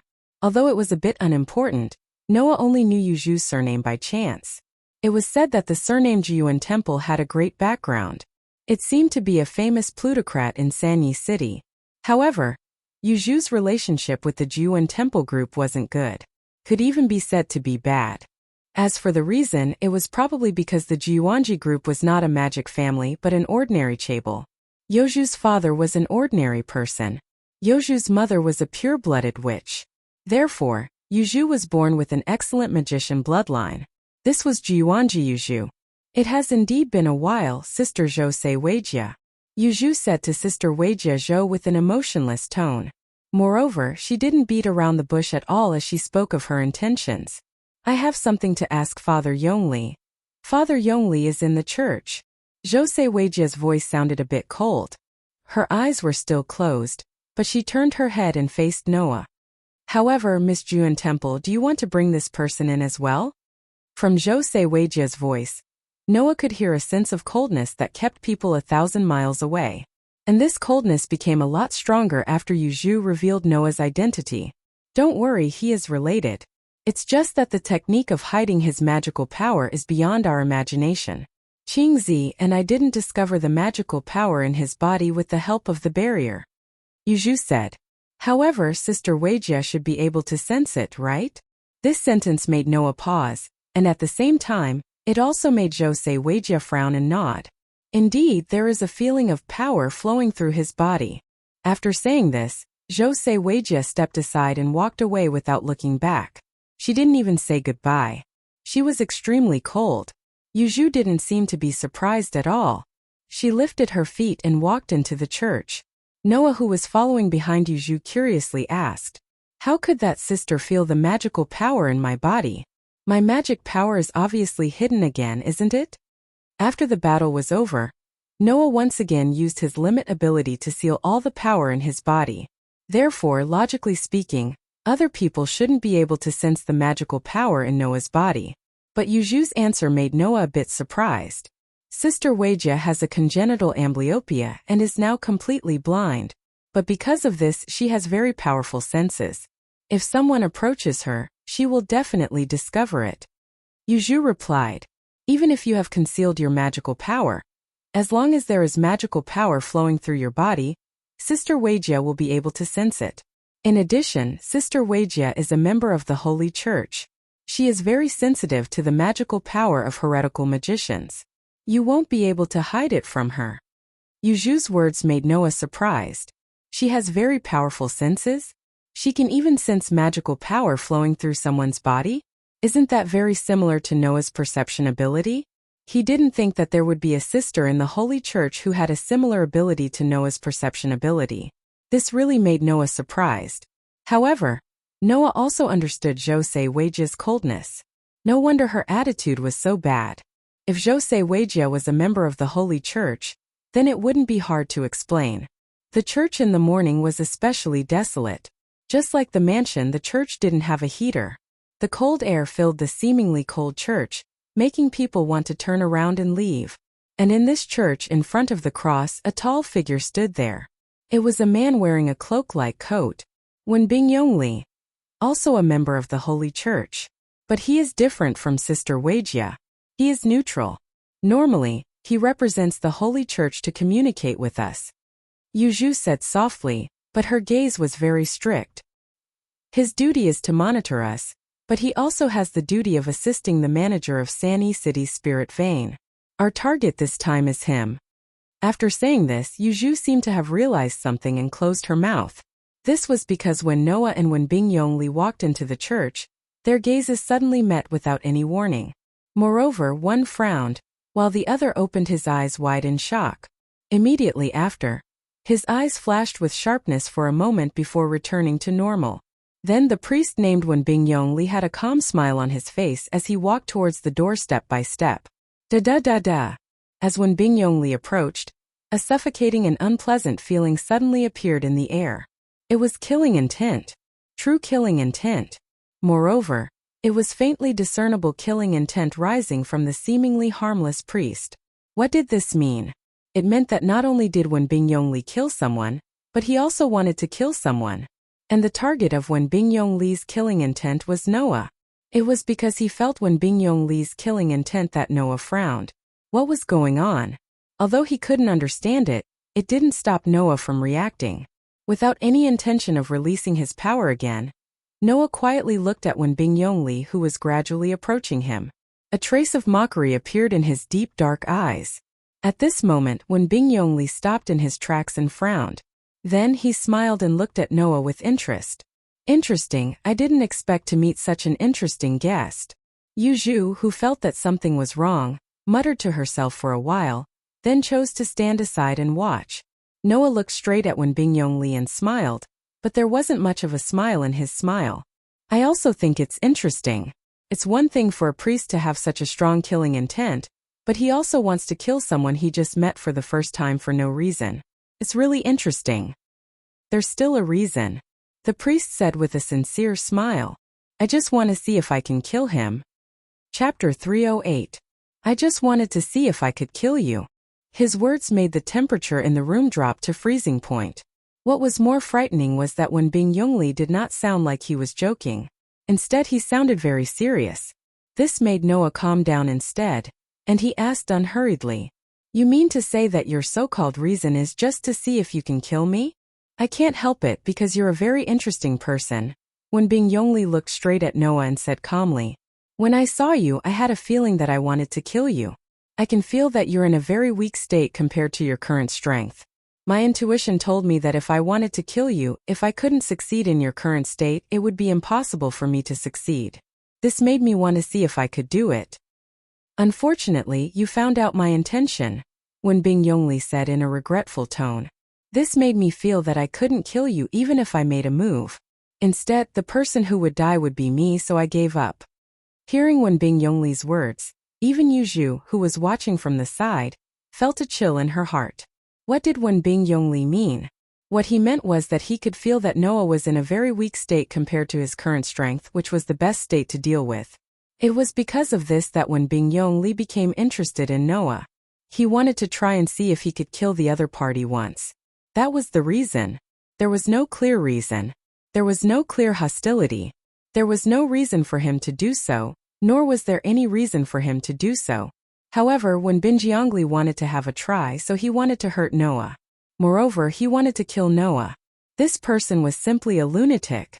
Noah's eyes started to turn cold. In other words, if I also want to try and see if I can kill you, then I can do it, right? Then please allow me to beg for mercy. Wenbing Yongli shrugged and said in a half-joking and half-serious tone. Although this is not something worth mentioning for a priest, I have an extraordinary sensitivity to killing. I can feel that you're the best person to kill, and I can also feel that I can't kill you. Naturally, I can also feel that if you want to kill me, I won't be able to live. As he said this, Wenbing Yongli raised his hands as if he was surrendering, indicating that he would not resist. He sincerely wanted to beg for mercy so that Noah could not find an excuse to fight back. Then Noah glanced at Wenbing Yongli. You're really not an ordinary kind of hateful guy. Really? Wenbing Yongli laughed bitterly. This is the first time someone has said that to me. Yu Zhu, you talked to him yourself. Noah turned around and walked out of the church without looking back. I'll wait for you outside. Yu Zhu did not nod or shake her head. After Noah walked out, she opened her red lips and started to talk with Wenbing Yongli. After walking out of the church, Noah came to the side of the gate. He leaned against the wall and rubbed his forehead as if he had a headache. The people in the church were really indescribable. Wuxia, who had a sensing ability similar to Noah's. Wenbing Yongli, who did not have any restrictions on killing. Although the two of them should not be able to compare to Noah in terms of strength, it also proved that the world was big and there were all kinds of strange things, and that all kinds of people existed. At least, the memories obtained from Gaia and Alea told Noah. In this world, Noah was not the only special one. With Wuxia, who had a sensing ability similar to Noah's, it was possible for another existence with 3 special constitutions like Noah to appear at any time. Life forms that were even more special than fantasy breeds existed. Therefore, in this world, compared to those truly special existences, Noah was not that special. Of course, from this world's point of view, Noah, who had seen Gaia and Alea, received gifts from Gaia and Alea, and might even have reached the origin, was already special enough. Then, Noah began to consider the matter of the golden wolf. Noah only had one goal in coming to this world: the world fragment. Therefore, the fantasy breed that had the world fragment in its body, and seemed to be affected by the world fragment, had to be found. Although he did not know why a magician could control a fantasy breed with a world fragment in its body, the other party should still be in Sanio City. As long as it was in Sanio City, the matter would not be troublesome. What Noah was most afraid of was that the other party would directly escape with the golden wolf. If that happened, he would not know when he would be able to find the world fragment. In addition, the golden wolf had strength comparable to Noah. This time there might be a tough battle to fight. Gag. Just as Noah was thinking about what to do next, the sound of the church's metal door opening and closing was heard. Yuzhu walked out of the church.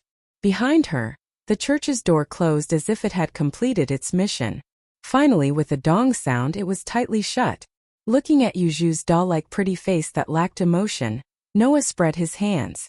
Was the negotiation successful? It's not considered a negotiation. Yuzhu shook her head gently. The church doesn't want the battle between magicians to affect ordinary people. So Father Yongli will be responsible for suppressing the various effects of your battle with the fantasy breed. After saying that, Yuzhu glanced at Noah. Next, I hope you can tell me what happened. Hearing this, Noah looked at Yuzhu's expressionless face and could not help but sigh in his heart. Strictly speaking, Yuzhu had come to the church this time entirely to help Noah deal with the aftermath. After all, Noah was the one who had fought with the golden wolf. The person who had caused such a huge commotion and could possibly cause a commotion was also Noah. Although Yuzhu was the manager of Sanio City's spirit vein and a magician, it was natural for her to abide by the duty of concealing the traces of magic. Thus, she took great pains to help Noah deal with the aftermath. However, help was help. Even if Noah himself did not care about the concealment of magic, he could not deny it. Here it could be said that he owed Yuzhu a favor. Let's talk about it when we get back. Noah patted Yuzhu's little head. I owe you this time. After saying that, Noah walked forward in a carefree manner. Yuzhu stood in the same spot as she stared blankly at Noah's back. She raised her hand and rubbed the spot where Noah had just patted her little head. Soon after, she furrowed her brows tightly. Other than her father, there had never been a member of the opposite sex who had patted Yuzhu's head like Noah had. At night, in the sunroom of the manor. In other words, not only does Sanio City have a fantasy breed that breaks the rules, but there is also a magician who seems to be able to control this fantasy breed. The worst thing is that the other party may also have their eyes on Sanio City's spirit vein. We have to be prepared to fight with the other party, right? Ayako Aozaki looked sharply at Noah and Yuzhu, who were sitting at the same table as her. After a while, she held her forehead as if she had given up and looked hatefully at Noah. Is this your revenge on me? Ayako Aozaki was referring to her sudden outburst in the morning for no reason. I can't be bothered with the student union president's willfulness. Also, don't make it sound like I deliberately provoked this kind of enemy. I was the one who was attacked and I was also confused, okay? Noah rolled his eyes and put the cup of black tea in his hand on the table. Although I'm still not sure if the magician who can control the fantasy breed has his eyes on Sanio City's spirit vein, since the other party is a magician, Sanio City's barrier must have detected the other party's existence. I hope you can provide me with information in this regard. Provide you with information? Ayako Aozaki and Yuzhu froze at the same time. Don't be in a hurry to refuse. I know you are still wary of me, but I want to tell you that you are magicians and fantasy breeds are the natural enemies of magicians. With your strength you can't deal with a fantasy breed at all. Noah crossed his arms and his voice echoed clearly. If you provide me with information, I will help you deal with that fantasy breed. Chapter 309. In the sunroom, Ayako Aozaki and Yuzhu stared at Noah in a daze, unable to react for a moment. This was because there were two key points in Noah's words. The first was that Noah had promised to deal with fantasy breeds.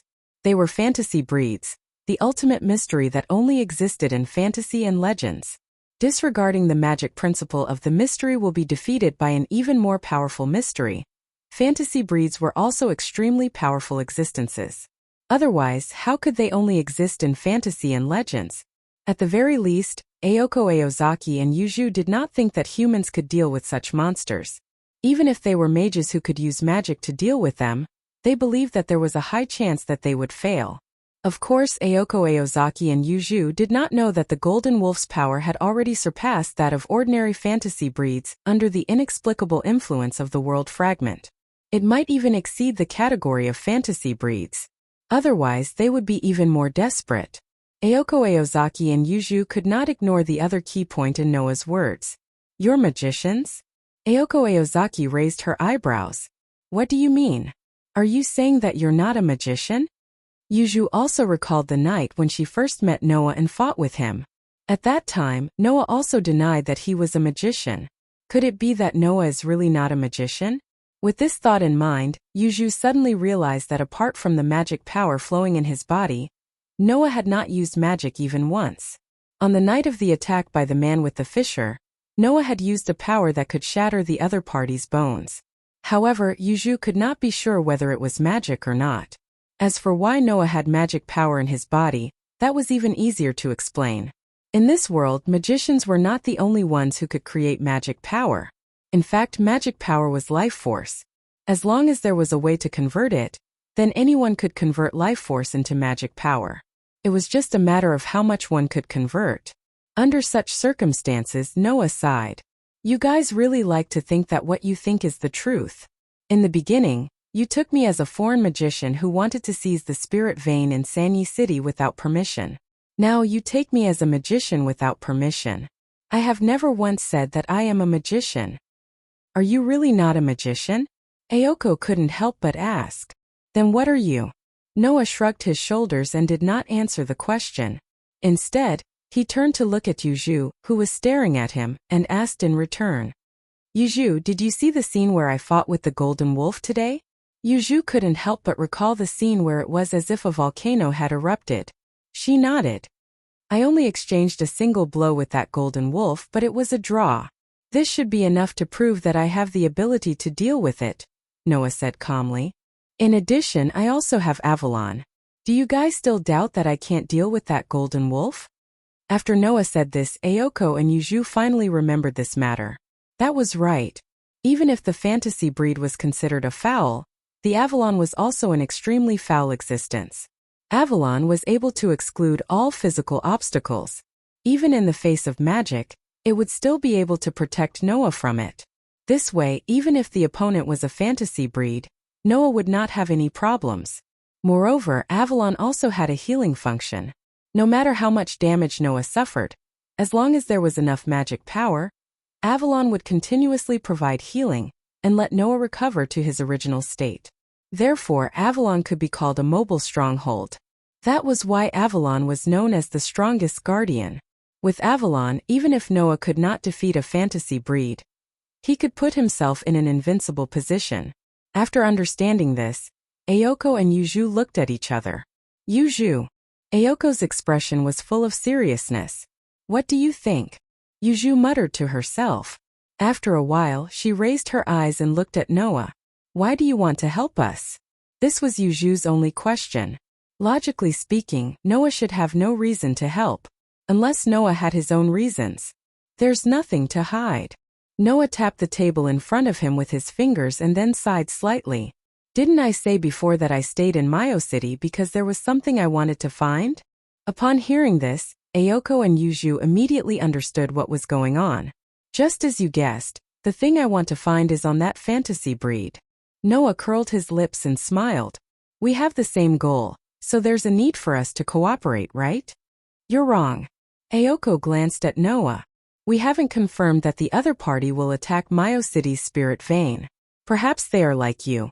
You have your eyes on them and they have their eyes on you. Otherwise, why would they attack you? If the other party has no intention of attacking Mayo City's spirit vein, then there's no need for us to help you," Yuju said faintly. "Similarly, there's no need to provide you with information." "Oh." Noah silently curled up the corner of his mouth. In other words, you'd rather let a fantasy breed and a magician with unknown motives lurk in Mayo City and plant dangers that could explode at any time than provide me with information?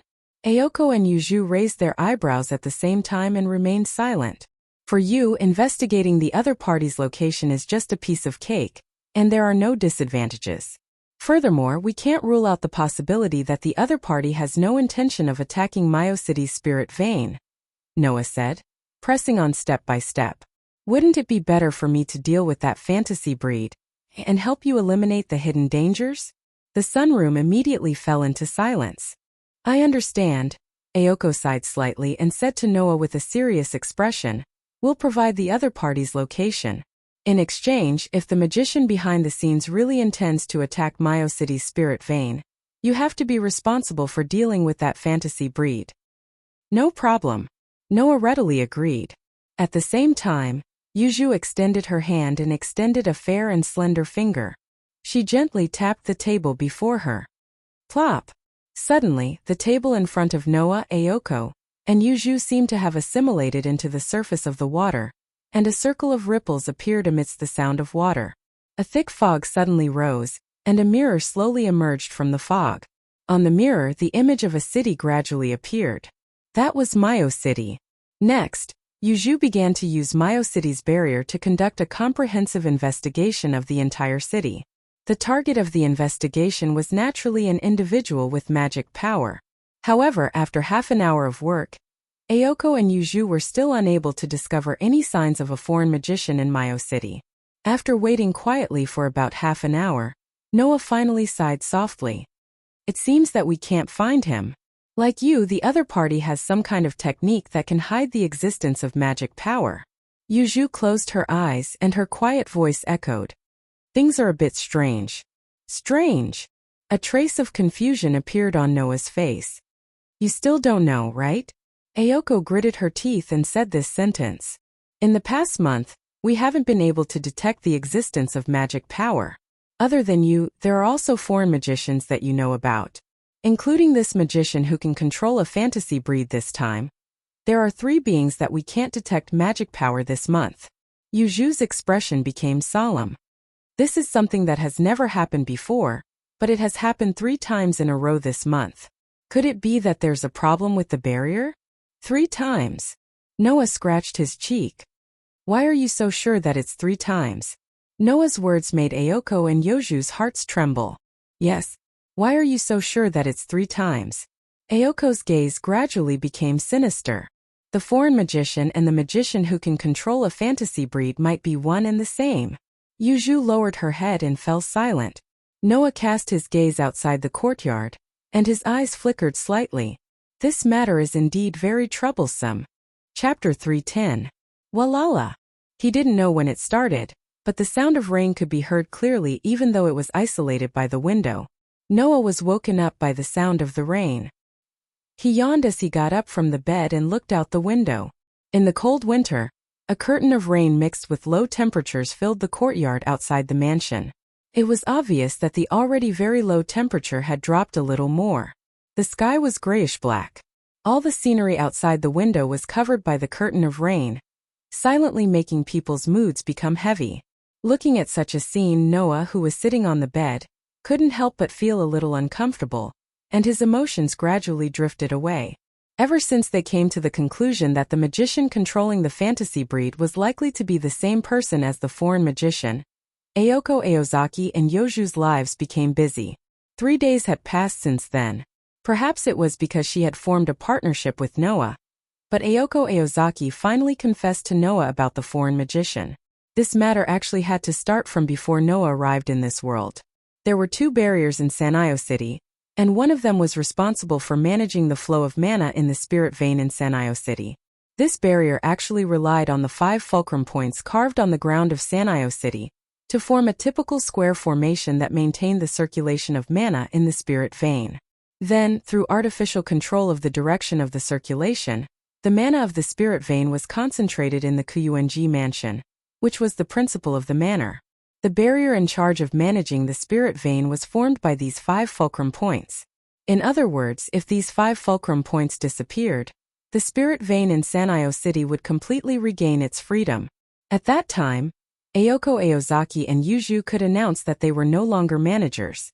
This was also the reason why Ayako Aozaki and Yuju couldn't ignore Noah and wander around Sanayo City. Ayako Aozaki and Yuju were worried that Noah would eliminate the fulcrum points of Sanayo City's barrier one by one, thus bringing the restored spirit vein under his management and becoming the new manager of the spirit vein. This was why they chose to negotiate with Noah. The cause of the incident was the inexplicable disappearance of one of the 5 fulcrum points. At that time, Noah had yet to come to this world. Ayako Aozaki and Yuju, who had sensed that the fulcrum of Sanayo City's barrier had been removed, were caught off guard. This was because the first barrier in Sanayo City was used to detect the movement of magic power. If an external magician wanted to make a move on the fulcrum of the spiritual vein barrier, Ayako and Yuju should be able to discover the other party's whereabouts in advance. However, it was unknown what method the enemy used, but Sanayo City's barrier was completely unable to detect the enemy's movements. In order to eliminate external enemies, Ayako and Yuju began to ambush and investigate the 5 supporting points of Sanayo City's barrier. Finally, not long after, they discovered some traces of magic power being used in one of the supporting points in the forest between Sanayo Town and Sanayo Mound. And so, Ayako Aoki and Yuju came up with a plan to deal with the enemy. The first was Yuju. She was responsible for monitoring the forest between Sanayo Town and Sanayo Mound. If she discovered traces of the enemy, she would immediately eliminate them. Next was Ayako Aozaki. She was responsible for monitoring the other fulcrum point. The enemy there was also Ayako Aozaki's first opponent after she was born as a magician. In the end, the 2 girls met with an accident. The forest that Yuju was monitoring was the one where Noah had concealed his identity to test Ayako Aozaki. He purposely triggered the barrier and attracted Yuju to the forest. That night, Yuju was attacked by 2 men with a split mouth. Although Noah had protected Yuju by accident, Yuju also discovered that the 2 men with a split mouth were actually man-made dolls and not magicians from the outside world. As for Ayako Aozaki, there was no need to mention her. Before she even met an opponent, the dolls that were sent out were kicked back to the garbage collection station by Noah. They did not even have the chance to appear. After that, Noah, Ayako Aozaki and Yuju entered into a cohabitation agreement until now. In other words, there was still no trace of the magician who had sneaked into Sanayo City before Noah's arrival. Moreover, not only did the other party have all kinds of dolls and send them out to harass the enemy, but it was also very likely that he was the magician who could control the fantasy breed that Noah had discovered. In addition, the other party could hide from Sanayo City's detection barrier. It was imaginable how troublesome it was. Because of this, Noah, Ayako Aozaki, and Yuju still signed an agreement. Ayako Aozaki and Yuju would continue to investigate Sanayo City, while Noah only needed to wait.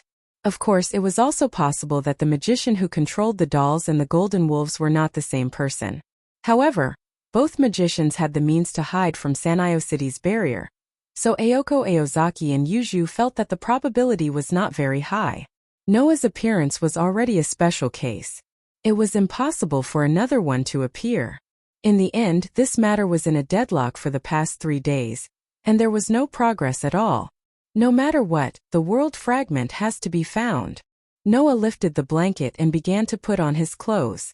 Today was the founding anniversary of Sanayo High School, and all the teachers and students were on holiday. Yuju, who was not studying at Sanayo High School, went to school early. Ayako Aozaki knew that it was a rest day, so she stayed up all night to work and was now sleeping like a log. After Noah finished his breakfast, he wanted to watch TV to pass the time. But at that moment, a clear ringtone sounded from the direction of the hall. Ring, ring, ring. It was the ringtone of the phone placed in the hall. The sudden ringtone stunned Noah. After hesitating for a moment, he did not choose to pick it up. In this place, other than Ayako Aozaki and Yuju, Noah only knew his classmates from 2A. However, none of them knew that Noah was staying here. Therefore, this phone call was definitely not for Noah, so it was better for Noah not to pick it up. Ring, ring, ring. The ringtone of the phone kept echoing. After an unknown amount of time, chaotic footsteps came from the direction of the stairs, followed by Ayako Aozaki's angry roar. Noah, why didn't you pick up the phone? Noah subconsciously covered his ears, ignoring the faint anger of Ayoko, who was awakened from her lack of sleep, from the direction of the living room. He continued to watch TV. After Ayoko Aozaki hung up the phone, her anger seemed to have reached a new level. It was as if she deliberately increased the sound of her footsteps and walked up the stairs to the second floor. If Yuju knew that Ayoko Aozaki treated her home so rudely, she would probably be furious, right? Bang! After a while, Ayoko Aozaki, who had put on her uniform, pushed open the door of the living room heavily and looked at Noah with an extremely unfriendly gaze. You seem to be quite free. I don't want to be so free. Noah did not even look at Ayoko Aozaki's direction and continued to watch TV. But I don't know how to use the bounded domain in Senio City, so I can't detect the enemy, so I can only do this. Ayoko Aozaki suddenly clenched her fists, resisting the urge to punch Noah's face, and glared at Noah angrily. Thanks to you, I'll be even busier in the future. After that, Ayoko Aozaki slammed the door and left. I'm going to school, you stay at home. Why are you going to school now? Noah was slightly startled, but after a while, he seemed to have thought of something, and his eyes lit up and he hurriedly shouted outside. President, can you lend me your study room? As you wish. After leaving this sentence, Ayoko Aozaki's voice completely disappeared. Noah, however, was refreshed. He turned off the TV, walked out of the living room, and walked in the direction of the second floor. This was the study room located next to Ayoko Aozaki's room. Just like an ordinary study room, there were several bookshelves here, and an office desk was placed in the center of the room. Not only were there all kinds of things that belonged to Ayoko Aozaki on the desk, such as instruments, but there were also piles of thick books. Click. With the sound of the door opening, Noah walked into the area that usually only belonged to Ayoko Aozaki. Chirp chirp. On the window, a blue robin stood there, hopping about. Noah ignored the robin, went directly to the desk, and picked up a book on the desk. The title of the book was Magic Generation. This was a book that recorded the knowledge of magic. Chapter 311. In fact, Noah was quite interested in the magic in this world. In terms of power, the magic in this world was far inferior to the magic in the world of fairy tale. After all, the magic in the world of fairy tale was basically biased towards combat and focused on power. Even the Dragon Slayer magic existed. As long as the magic of the sorcerers continued to improve, the power of the magic would become stronger and stronger. It could be said that there was no end to it. On the other hand, the magic in this world was more focused on research. Most of the magic was actually not suitable for combat, but it won because there was a wide variety of magic, and there were all kinds of magic with all kinds of effects. For example, barriers that could disperse crowds, suggestions that could affect one's mind, hypnosis that couldn't be guarded against, as well as tamed demons, magic eyes, and other unique uses of magic. These could play a great role in certain situations, and if used to assist in battle, it would be very unexpected.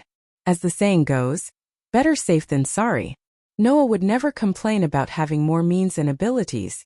The books in this study were basically magic books that Ayoko Aozaki had brought over from the Aozaki residence. It was said that there was a library in the mansion, and the number of books there was more than 10,000 times that of this study. It was a place that even Ayoko Aozaki found troublesome. Therefore, if possible, Ayoko Aozaki avoided going to the library as much as possible. Therefore, the books that were useful to Ayoko Aozaki were usually in this study. Ayoko Aozaki was also an apprentice magician, and a half-baked magician who could not even use the magic passed down in her family. Because of this, most of the books in this study were about magic. For Noah, the books in Ayoko Aozaki's study were just right for him. Chirp chirp chirp. The robin, who did not expect Noah to come here, and did not expect that Noah would directly flip through the books in the study, seemed to be startled and let out a pleasant cry. Noah glanced at the robin, and then revealed a subtle smile. I was just looking for a target to try out my magic. Chirp chirp. The robin suddenly stiffened, and then flapped its wings as if it was running for its life, and flew away without looking back. Seeing this, Noah couldn't help but laugh. This robin was a familiar with pearls. Not only did it have the intelligence of a human, but it was also said that it could speak human language. Although Noah had never seen it before, the robin often flew around the manor house. Over time, Noah learned of its existence. He believed that the messenger bird would report to you about Noah coming to the study today to flip through the magic books, right? Shaking his head, Noah picked up the book titled Magic Generation and flipped through it. In the world of fairy tale, the bodies of the sorcerers were able to store magic from all things in the world. Once his mana was depleted, his body would automatically absorb magic spirits from the atmosphere to replenish his mana. In other words, the sorcerer was like a container that stored and absorbed mana. They could freely absorb mana from the atmosphere to replenish themselves. In this world, the source of magic power for magicians came from two sources. One was the life force from the outside world, known as the big source. The other was the life force they possessed, known as the small source. In this world, magicians had simulated nerves called magic circuits in their bodies. Once they were born, the quantity and quality had already been determined. It would not be increased by external factors, and was used to convert life force to form a magic conversion circuit. The more magic circuits in a magician's body, the more magic they could convert from the big source and small source. The book in Noah's hand called Magic Generation explained how to determine the number of magic circuits, which was the aptitude of a magician. According to this method, Noah helplessly found that there was not even a single magic circuit in his body. This was normal, because Noah did not need to be like the sorcerers in the world of fairy tale to absorb mana from the outside world. He also did not need to be like the magicians in this world, absorbing life force from the big source and small source to convert and generate mana. Noah's body was born to be self-sufficient in generating mana. Moreover, the quality and quantity of mana could almost be said to be unparalleled. It was precisely because of this that Makarov was so shocked when he discovered how special Noah's physique was. Therefore, Noah's physique was very special, and the ability to generate mana alone was a special characteristic that others could not imitate. With such conditions, Noah could skip a lot of steps if he wanted to learn magic. Generally, a novice magician would first have to open and activate their own magic circuits one by one. Then they would have to work hard to convert the life force in their greater source and lesser source to store magic power. Then they would have to learn how to control magic power before learning magic. Noah did not need to painstakingly generate mana, and his control of mana had been practiced countless times for this purpose. He had already reached the point of perfection, and he could start learning magic directly. At that moment, Noah directly put the book in his hand on the desk, went to the front of the bookshelf, and began to flip through the books. Half an hour later, Noah took a book of mana processing, a book of magic eye manufacturing, a book of demonic eye division, and a book of magic base connection, a total of 4 thick books, and walked out of the study. Holding the 4 thick books, Noah came to the living room and sat on the sofa. First, he put the 3 books of mana processing, magic eye manufacturing, and demonic eye division on the table, then picked up magic base connection and read it. The so-called magic base connection referred to the magic patterns engraved in the world. When magicians used magic, they needed to get in touch with the magic base connection that had been engraved in the world in advance, so that the magic patterns in the magic base connection could be activated, and thus magic would be formed. In order to push the magic patterns and form magic, magicians first had to generate magic power, and the generated magic power would be sent to the magic base connection through the magic circuit, and then the magic patterns would be activated. In this way, magic would be formed. For example, the magic base connection was equivalent to a car, and gasoline was magic power, and magic was the phenomenon of car driving. Only by injecting magic power into the magic base connection could the car driving phenomenon be activated. That is, the magic would be activated, and magic would be used. In other words, if you want to use magic, you must have the magic power, the key, and the magic circuit to inject the magic power into the magic base plate. These 3 things are the magic power needed to activate the magic base plate, the key, and the magic circuit needed to inject magic power into the magic base plate. Noah furrowed his brows when he saw this. In terms of magic power, Noah did not lack at all. The key referred to the engineering and incantation of magic, which Noah could also learn from the books. But Noah himself did not have a magic circuit at all. How could he use the magic circuit as a channel to get in contact with the magic base connection engraved in the world, and then push the magic patterns to form magic? Could it be that the path of magic was not possible by himself? Whatever, let's try it first. Noah made up his mind and flipped through the magic base connection in his hand again. After confirming the method, according to the method recorded in the book, he slowly lifted the limited state of magic power, let the magic power flow like the magic circuit, and then communicated with the world. After 3 seconds, Noah opened his eyes, and his eyes were full of strangeness. I actually succeeded in one go? Without the magic circuit, it was impossible to get in contact with the magic base connection. But Noah got in contact with the magic base connection without any hindrance the first time he released the magic power. Could it be that the participation of the magic circuit is not actually needed at all? Noah did not know that only he could get in contact with the magic base connection like this. Because Noah was the favorite child who was favored by the world, he was an existence that the will of the earth and the will of the human beings regarded as family. Even if Noah did not have the magic circuit, the world would not refuse Noah's contact. So the world acted as a bridge for Noah, playing the role of the magic circuit, and took the initiative to connect Noah's magic power with the magic base connection of the whole world. This was what it meant to be blessed by the heavens. Chapter 3:12. Walala. The rain was still drizzling in the outside world. The outside of the manor was almost completely covered by the curtain of rain. The withered trees were already soaked. The tender grass that had just grown was dripping with water. The wasteland of the courtyard had absorbed a large amount of water, and it no longer looked as dry as before. Gotcha! A clear sound of the door opening was heard. Noah's figure appeared at the entrance of the manor house and came out of the manor house. If it were someone else, they would rather die than be soaked in the rain in such a cold winter, as it would definitely make their bones itch from the cold. However, Noah, who had once trained in the deep mountains and forests for 4 years, didn't care at all. He walked into the cold curtain of rain and walked around in the courtyard.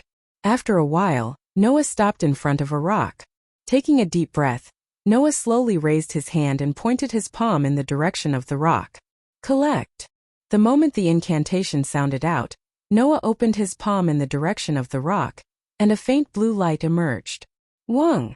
The magic that could be seen with the naked eye turned into a faint light that spun around Noah's hand. In a short moment it covered Noah's entire arm. Immediately, a precise geometric pattern suddenly spun in front of Noah's palm. The edges of the pattern also spun with a few other smaller magic formations, flashing with a dazzling phosphorescence. Cast! The incantation to pull the trigger of the magic spell that had been formed in his hand also reverberated. Bang bang bang bang. The faint blue geometric pattern in front of Noah's palm suddenly spun, and the phosphorescence directly converged on the smaller magic formations at the edges of the pattern.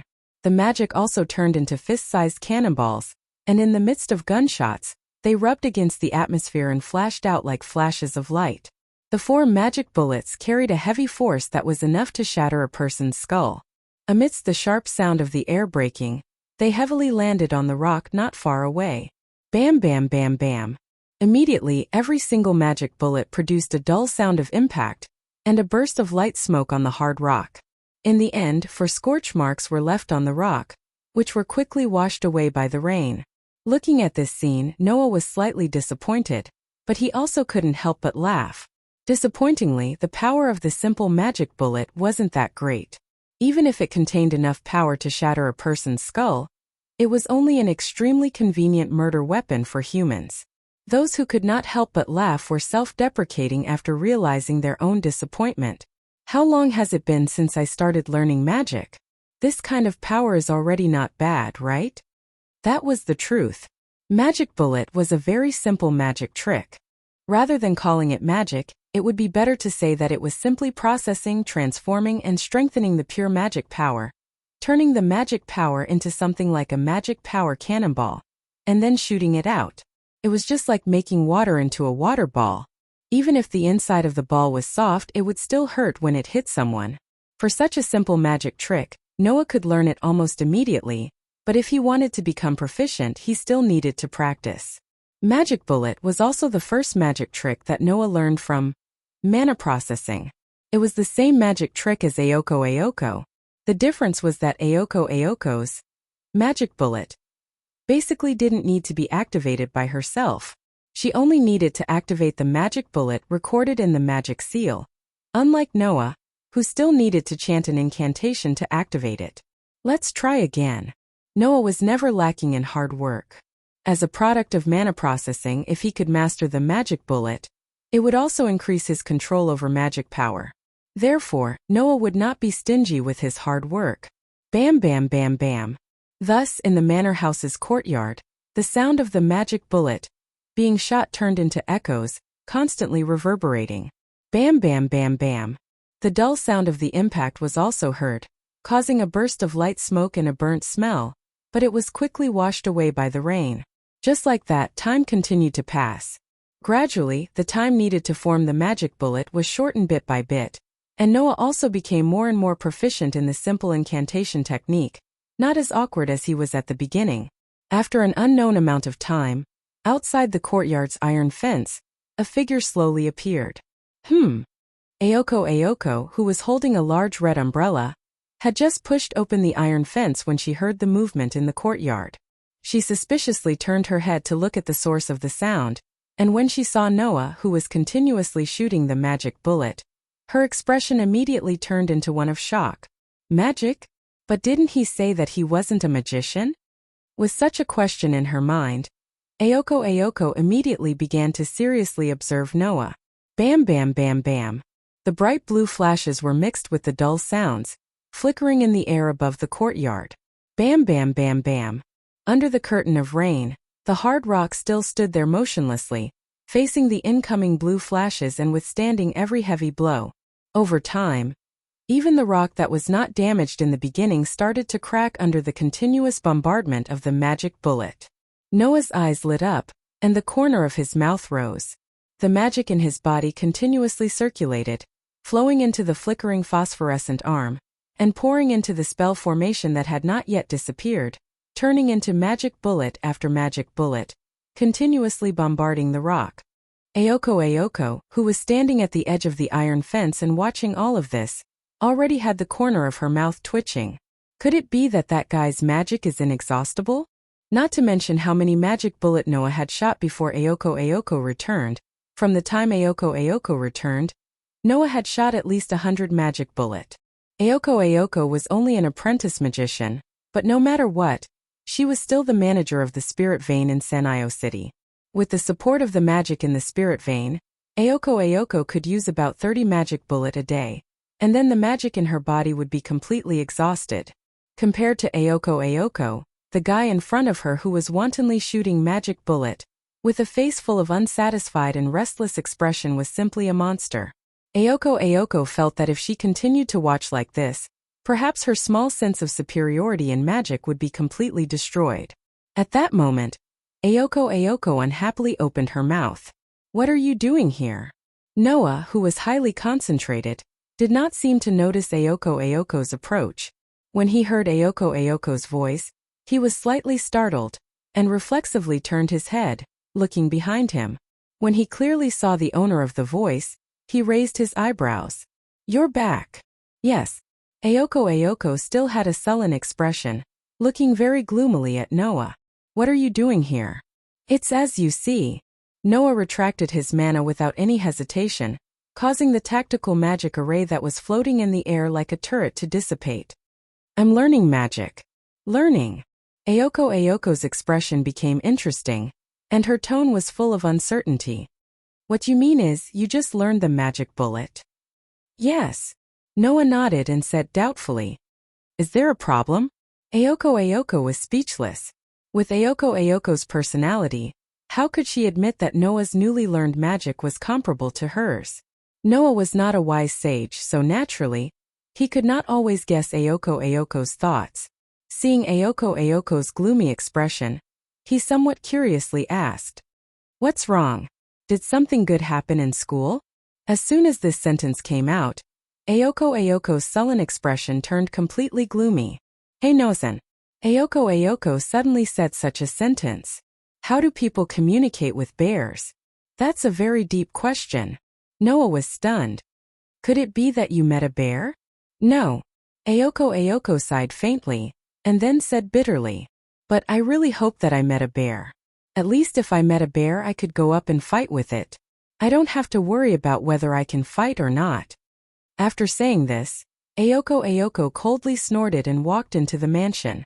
Noah's mouth twitched. What the hell is going on? Chapter 313. The sunlight room at night was just as bright as it was during the day. The bright light illuminated the room, which was 1/3 of the room made of glass. At the dining table, a man and 2 women were once again eating dinner. Noah picked up strands of noodles with his fork, rolled them up and put them into his mouth. His other hand was holding the book Demonic Servant Division, and he was reading it seriously. On the other side, Yuju, who was said to have eaten outside, was also holding a book in her hand. However, her mind was obviously not on the book. Sometimes she would look at Noah, who was reading seriously, and sometimes she would look at Ayoko. Her dark eyes were filled with confusion. She wondered why Noah was reading such a book. She also wondered why Ayoko was in such a bad mood. At this time, Ayoko was seriously dissatisfied because she couldn't order takeout and had to cook. She ate the food she made as if nothing had happened and didn't say a word. Originally, Ayoko and Yuju didn't have much in common with each other except for magic. Before Noah lived in the mansion, Ayoko Aozaki and Yuju would often be like this. Even if they sat together, they wouldn't say a word for a long time. They were already used to each other's silence. However, today's silence was a bit different. Ayoko didn't seem to have anything strange on the surface, but the more she acted like she didn't care, the more emotional she was. Yuju, who had lived with Ayoko for about 2 years, could easily see that Ayoko was sulking. Moreover, she didn't seem to be angry because she couldn't order takeout. Yuju wasn't a person who cared about other people's feelings.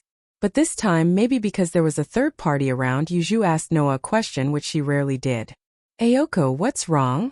Who knows? Noah was still looking at his book, rolling his noodles and speaking in an indifferent tone. I heard that you met an opponent even more difficult to deal with than a bear. I just don't know who it is. Can we not talk about this? Ayoko said gloomily. I already feel like I'm very unlucky. Really? Yoju's gaze lingered on Ayoko for a moment before she replied as if it had nothing to do with her. I just hope you don't affect the lives here. The side here was not referring to the life in the mansion, but the life of a magician. Although he didn't know what happened to Ayoko, it seemed to be something that happened when she was active in Sano City as an ordinary person. Magicians were a special group that lived in seclusion in modern times. It could not be said that magicians did not interact with ordinary people, but in order to maintain the concealment principle of magic, magicians would not get too close to ordinary people. After all, once he became intimate with someone, it would increase the chances of his secret being exposed. Yuju didn't object to Ayoko going to an ordinary high school, but she seemed to be somewhat dissatisfied with Ayoko's emphasis on the life of an ordinary person. Ayoko also understood Yoju's meaning, and the anger in her heart suddenly disappeared, and she seemed to have calmed down. I know what you mean. Don't worry. I'll coordinate the lives of both sides. I just lost my cool today because I met that transfer student. Noah finally raised his head from the book in his hand and looked at Ayoko in surprise. Transfer student? You mean our school? I don't want to admit it, but unfortunately, our school seems to have been targeted by all kinds of strange transfer students this month. It's already incredible to have one, and now there's another one. Simply a miracle. Ayoko said this sentence as if she was referring to something. The most incredible thing is that this transfer student came from the mountains. He didn't even have any contact with life with electricity before, and he didn't know any common sense in the city. When such a person transferred to our school, even the teachers couldn't do anything about it. I see. Noah smiled thoughtfully. In the end, the teachers couldn't do anything about it, and could only let you, the student council president, deal with this wild child. You tortured our iron and steel student council president until he lost his temper, right? Can you imagine how tiring it is to introduce the school and the classroom to a guy who doesn't even walk through the front door, and only chooses to crawl through the windows? Ayoko said tiredly. It's already so tiring on the first day. I can't imagine how much trouble that guy will cause in the school. In other words, the student council will become a nanny team for a period of time, specifically looking after that transfer student, right? Noah couldn't help but laugh. This really makes me interested. If I have time, I'll go and meet this transfer student who came from the mountains. Saying such a sentence, Noah once again looked at the book in his hand. It was obvious that he didn't want to talk about the transfer student anymore. Why are you suddenly interested in magic? This time it was Ayoko who was curious, glancing at the book in Noah's hand. This is a book about tamed monsters, right? Don't tell me you want to make a tamed monster? Hearing this, Yuju slightly raised her eyes, as if she was also interested in this topic. I took this from your study. Noah didn't raise his head, reaching out his hand and flipping through the pages. If there's a chance, I'll try to make one. If you really want to make a tamed monster, there's an expert here. Ayoko very casually said such a sentence. Don't forget, Yuju is the best at making all kinds of tamed monsters. Noah immediately looked at Yuju, who was also looking at him. When their eyes met, he also remembered Yuju's uniqueness. This was what Ayoko, who was busy looking for signs of a foreign magician, casually told Noah when he accidentally mentioned Yuju's magic. According to Ayoko, Yuju was different from other magicians. She was a pureblood witch, and the magic she used was not in the same system as other magic. It was very unique, and only pureblood witches could use the magic system. Fairy tale monster. Ploi Kiksha. This was the general name of Yuju's tamed monsters. Yuju's magic was actually a fairy tale themed curse and medicine, and the main fighting force was made up of the fairy tale monster, Ploi Kiksha. Their prototypes came from the world of fairy tales. They were special cases created based on fairy tales. Unlike other tamed monsters, Yuju's fairy tale monster, Ploi Kiksha, was quite powerful. Because they were born from fairy tales, the only thing that was useful to them was the same mysterious magic. Ordinary modern weapons couldn't do anything to them. Moreover, they all existed in their respective fairy tales. If you want to defeat them, you have to find their weaknesses in the fairy tales. Because of this, Yuju basically used the fairy tale monster Ploi Kiksha as a fighting method. As for Yuju herself, her fighting strength was very low, and it was possible that even Ayoko could defeat Yuju. However, if Yuju was given the opportunity to use her tamed monsters, then Yuju's fighting strength would be at the top of all magicians. Noah had already seen Yuju's special tamed monsters many times. For example, Diddle Diddle, after sinking into the ground, it would strengthen Yuju's magic in the middle of the night. It was the glass cat Bell. For example, Gab twins. When Yuju used them to deal with Noah, they were the two verbose pigs. For example, 6 Song Chocolate, 24 gray starlings that were good at reconnaissance. They were mainly responsible for the surveillance of Sanio City. Their bodies were chocolate, and if a magician ate it directly, it would have a healing effect. Noah had seen this flock of birds many times. Another example was Thames Troll, which was the personification of London Bridge. It was one of Yuju's strongest tamed monsters, and the giant that Yuju used in the forest was the Thames Troll. Therefore, when it came to how to create and use tamed monsters, Yuju was definitely an expert among experts. Because of this, Noah asked Yuju, "Yuju, what kind of tamed monsters do you think I should create?" Chapter 3:14. Noah originally didn't have high expectations of asking Yuju. After all, Yuju was not only reticent, but also because she was a pure-blooded witch, she abnormally rejected humans and outsiders. The words she spoke to Noah in the manor house usually didn't exceed 5 sentences in a day. In addition, Noah, an outsider, lived in Yuju's most precious manor house because of his own interests. If Yuju was pleasant to Noah, that would be really strange. Therefore, Noah was just trying to ask. Who knew? After Yuju pondered for a while, she responded to Noah. "What kind of familiar do you want to make?" Noah looked at Yuju with some surprise, as if he didn't quite believe that Yuju really intended to ask him about the matter of making a familiar. This made Yuju frown and coldly look at Noah. "If you don't want to say it, then forget it." Noah finally reacted, put the book in his hand on the table, and seriously said to Yuju, "This book has recorded many types of familiar, so I can't make up my mind." The original intention of magicians to make familiar was to give all the trivial things, such as daily life, the collection of research materials, and so on, to an absolutely obedient assistant to do, so that the magician could concentrate on the research of magic. The simplest way to make a familiar was to make a part of the magician's body, such as hair, skin, and so on, and then make it into a familiar, or to transform other dead creatures such as cats, dogs, and so on into a familiar. In this way, the familiar created by magicians would be given a part of the magician's abilities. The way to make a familiar was something that every magician knew. The only question was what type of familiar to make. For example, if you want a familiar to manage daily life, then you have to give the familiar part of the abilities to focus on wisdom and endurance. For example, if you want a familiar to collect research materials, then you have to give the familiar part of the abilities to focus on detection and identification. If you want a familiar to assist in battle, then there are more things to consider. This was also the main reason why Noah couldn't make up his mind. To be honest, if possible, Noah would of course want to be like Yuzhu and create a familiar that was much stronger than himself, but this was somewhat unrealistic. A familiar with pearls was a special product that could only be created by a witch.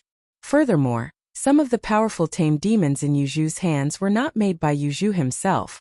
They were made by Yuzhu's mother, or even by the witch before Yuzhu's mother.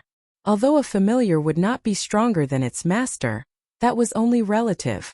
Just like Yuzhu, the tamed demons she created were not as strong as herself, but Yuzhu's mother must have been much stronger than Yuzhu.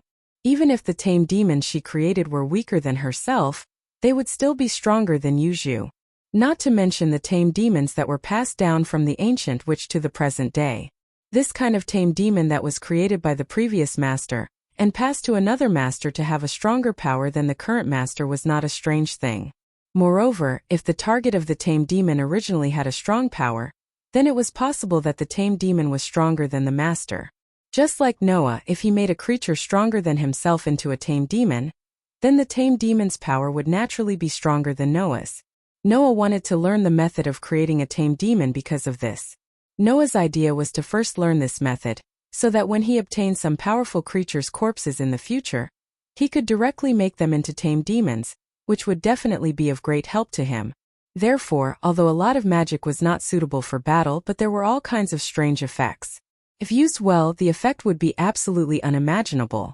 You want to create a tamed demon that is stronger than yourself, right? Yuzhu seemed to have seen through Noah's idea, but still gave such a sentence. I don't recommend you do that. Noah suddenly froze. It is very easy to create a tamed monster, but that also requires the magical power to be divided into the tamed monster's body. Moreover, the more powerful the tamed monster is, the more magical power it needs to be divided. Yuzhu's words woke everyone up from their dreams. If you intend to create a tamed demon that is stronger than yourself, then you must divide most of the magic power to the tamed demon, which will greatly reduce your level. So I don't recommend you to do that. Being said so by Yuzhu, Noah woke up. That's right. The method of creating a tamed demon was indeed very easy. But does this mean that magicians can create tamed demons at will? Of course that was impossible. Otherwise, even if the tamed demon was weak, magicians could still create a large number of tamed demons to form an army of tamed demons to fight against the enemy, winning with numbers. In that case, who could say that the tamed demon was weaker than the master? In that case, would magicians still need to fight by themselves? Wouldn't it be fine to just leave it all to the tamed demon? The reason why they didn't do that was because creating a tamed demon required the magic power to be divided. This part of the magic power was equivalent to being lost forever, and there was no possibility of it being used by the magician himself. If it was to create a weak tamed demon, then the magic power that was divided was not much, and the level of the magician would not decrease by much. But if it was to create a strong tamed demon, then the level of the magician would be greatly reduced. For example, Noah, if he really lost a part of his magic power permanently, then his strength would also decrease. Unless the tamed demon was really strong, otherwise magicians generally would not make such a choice. So, Yuzhu, are you suggesting that I don't wait until there is a strong creature's body to create a tamed demon? Noah nodded in relief. In that case, what kind of tamed demon is best to create? It depends on where you are lacking. Yuzhu said so. The tamed demon that you create should be able to make up for some of your own weaknesses. Then it would be worth creating. Yuzhu's words were very few, but every sentence woke Noah up. It was indeed so. Even if the tamed demon was weaker than the magician himself, if he could make up for his own weaknesses, then the effect of the tamed demon in battle would simply be extraordinary. Yuzhu was indeed a witch who was good at tamed demons, making Noah's understanding of magic enter a new level. No matter how weak the magic was, as long as it could be used, then it would be strong. What kind of cat was the best? It was not a cat with a strong body, nor was it a cat with a gorgeous appearance, but a cat that could catch mice. The expression in Noah's eyes became brighter and brighter. After Yuju's reminder, Noah recalled the magic that he accidentally saw in the morning. That magic at the beginning was filtered out by Noah, but now that he thought about it, if that magic was learned, it would definitely make Noah's strength rise to another level. Ha ha ha ha.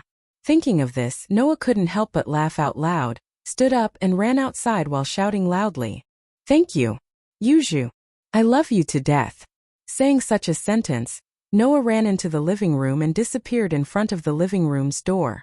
Ayoko and Yuju had long been stunned by Noah's last sentence. After a long while, Ayoko's eyes appeared like a kitten's mischievous light. With a sweet smile, she looked at Yuju. "Congratulations, Yuju." Yuju didn't even look at Ayoko, slightly lowered her head, raised the book in her hand, and looked at it expressionlessly as if nothing had happened. Only Ayoko knew that for her to use the book to cover nearly half of her face, needless to say, Yuju must be shy. Obviously, Noah's words that burst out in joy were not harmless. On the other side, Noah went directly to the second floor, quickly walked to Ayoko's study, opened the door, and went to the bookshelf that was neatly arranged with magic books, and quickly flipped through them. At a certain moment, Noah stopped the movement of his hands, the corner of his mouth slowly raised, and he pulled out a book from the bookshelf. The title of the book, Enhance. This was the magic book that Noah directly ignored in the morning, but now he was pleasantly surprised. Sure enough, no matter how small, insignificant, and weak, existence is the absolute truth and existence has value. After that, Noah flipped through the book in his hand, immersing himself in the world of the book. Chapter 3:15. The next day, Sanyi City's sky finally welcomed light once again. It was not as gloomy as yesterday, and it was no longer raining that made people feel depressed. Walking on the asphalt road to Mayo High School, Noah held a book in his hand and kept flipping through it. Looking at his appearance, he had long been immersed in the world of books. Next to Noah, Ayoko Aozaki was also there. Although Noah and Ayoko lived together and went to the same high school, they did not agree to go to school together. In the end, the two lived together because of interests. They could not even be called friends. They could only be called business partners. Naturally, their relationship was not good enough for them to go to school together. Today, they went to school together because Noah and Ayoko happened to go out together at the same time. Since the destination was the same and the journey was the same, it was normal for the two of them to travel together. Because there was no need to deliberately separate, right? Ayoko Aochi was not the kind of person who would be hesitant about trivial matters. Noah would not stick to this kind of small matter, so he went with the flow. This kind of relationship where they went to school together but did not even speak a word to each other. If it was an ordinary person, it would be awkward to stay together and they would want to run away. Ayoko, on the other hand, seemed to be no different from usual. Her expression was still as calm as ever. After all, Yuju was a taciturn person. Ayoko Aochi had long been used to the people around her being silent. As for Noah, his mind was not on the outside at all. Instead, it was on the book in his hand. Gradually, more and more students appeared on the road to Mayo High School. When these students saw Noah and Ayoko walking together, many of them looked at each other and started to talk.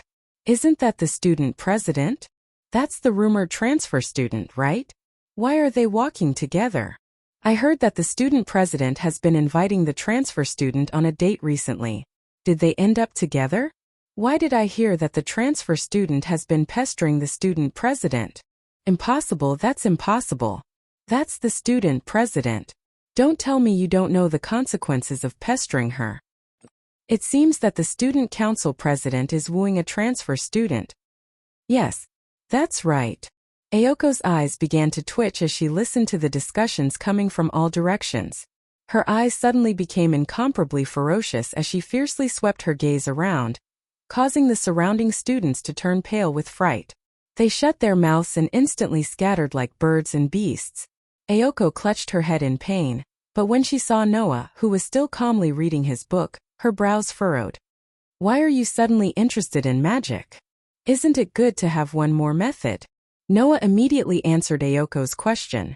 Although he didn't raise his head, it proved that he had been paying attention to his surroundings and wasn't really paying attention to the book. Moreover, there are some magic tricks that would be of great help to me. Is that so? Ayoko was still frowning. But don't forget, magic is ineffective against fantasy breeds. Who told you that my opponent must be a fantasy breed? Noah's voice became a half-smile. Don't tell me you think that I'm going to live in seclusion in the mountains and never fight again after fighting with that fantasy breed? With that said, Noah's voice changed from a half-smile to a meaningful one. Besides, it's not like all magic spells can't be used in a battle with fantasy breeds. Ayoko was startled when she heard this. Just as she was about to continue pursuing, she recalled that this wasn't something she could ask in her current position. Her brows slowly relaxed as she casually replied. No matter what, since you've learned magic, you're considered a magician. You know the rules of magicians, so in such a conspicuous place, you'd better put away the magic book in your hand. It's just a book. Don't be so surprised, Noah retorted bluntly. Even if someone sees the book in my hand, they'll most likely think that it's a novel. What you're worried about won't happen, student president. Ayoko raised her eyebrows and didn't say anything. If there was really a possibility of the magic being exposed, Ayoko wouldn't have waited until now to remind Noah. Besides, even if the magic was exposed, it would be Noah who exposed it. It would be Noah's business who should be silenced, and it had nothing to do with Ayoko. If it was Ariho, she might have interfered because of the strict style of a magician, but Ayoko was just an apprentice magician, and she had only been an apprentice magician for less than 2 years. As long as the result was not bad, Ayoko would not interfere. Ayoko? At this moment, an honest and calm voice came from behind Noah and Ayoko Aoyagi.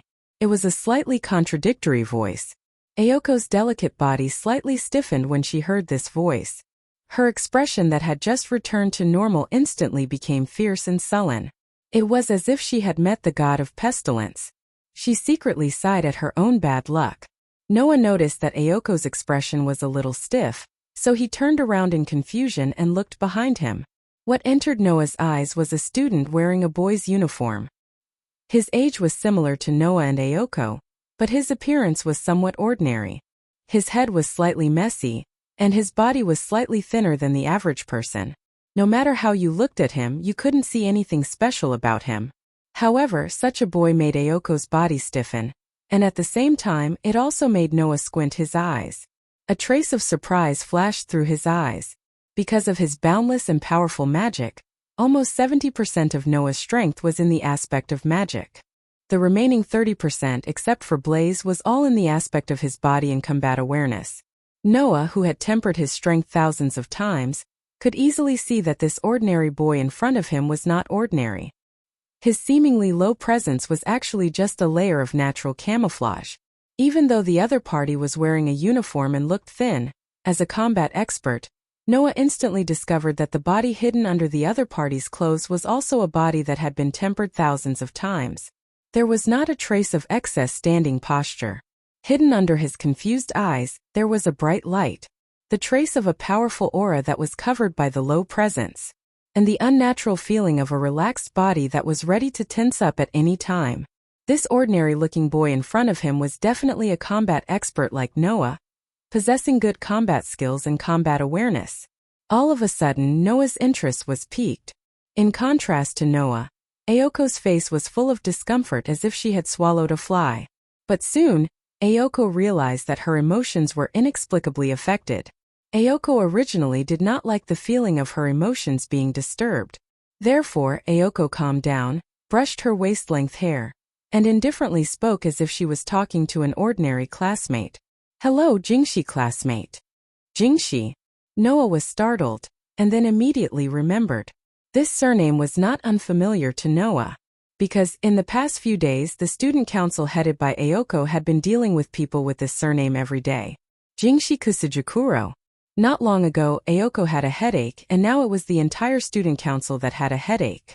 Everyone knew that this was the transfer student from the mountains. He is the transfer student? Noah looked at Jingshi Kusujikuro, and just happened to meet Jingshi Kusujikuro's gaze. If it was a normal person at this time when seeing Noah and Ayoko together, They would either worry about whether they would disturb the two, or even if they did not care, they would first introduce themselves to the person they did not know. However, Jingshi Kusajikuro did not have this intention at all. After meeting Noah's gaze, he simply looked away. It was not that this person was impolite, but that this person did not know that this was the time to be polite. That was the feeling. Ayoko, who did not know Noah's feeling, directly asked after greeting him, "Do you have something to do today?" Jingshi Kusajikuro's gaze became blank. "I do have a lot of things to do. Do you want to help?" Ayoko's mouth twitched, and even Noah could not help but laugh. This person, unexpectedly, is a difficult person to deal with. Chapter 316. Noah, who was quietly observing Ayoko and Shizuka Kusajuro, gradually found that this wild child called Shizuka Kusajuro really didn't know anything. He knew that there were many differences between the city and the mountains, but he didn't know what these differences meant. He knew that he had to follow the rules of the city, such as waiting for the green light to cross the road, buying things to pay, but he didn't know why these rules existed. Moreover, Shizuka Kusajuro wasn't stupid, but his thinking couldn't keep up with the speed of others. To put it simply, Shizuka Kusajuro focused more on using his body than his brain. It was that simple. Just like Naz, Shizuka Kusajuro basically used his body to remember things, not his brain. In other words, this was a person who focused more on experience than knowledge. If he understood this point, it wouldn't be difficult to deal with Shizuka Kusajuro. For example, writing, as long as he actually wrote it to Shizuka Kusajuro, it would be more effective than telling him stroke by stroke. This person simply didn't know how to beat around the bush. This made Ayoko put on an unhappy expression in front of Shizuka Kusajuro, but Shizuka Kusajuro was still able to respond with a smile, making Ayoko's patience gradually wear out. Seeing that Ayoko seemed to be faintly holding back her anger, Noah shrugged and suddenly spoke. "Shizuka classmate, have you practiced martial arts before?" When these words came out, not only Ayoko was stunned, even Shizuka Kusajuro was stunned and looked at Noah. Without asking who Noah was, and without the intention to introduce himself, Shizuka Kusajuro asked with a puzzled face. "Martial arts. It's fighting skills." Noah patiently explained. "You should understand, right?" Shizuka Kusajuro was a little surprised, but in the blink of an eye, he looked at Noah with surprise. "How do you know?" Ayoko suddenly understood that Noah's words were true, and the way she looked at Shizuka Kusajuro instantly changed. If in the past, Ayoko looked at Shizuka Kusajuro like she was looking at a walking trouble, then she was looking at an opponent now. After appearing in Sanyo City, Noah had transferred to Sanyo High School and caught Ayoko off guard. Ayoko had reason to be suspicious now.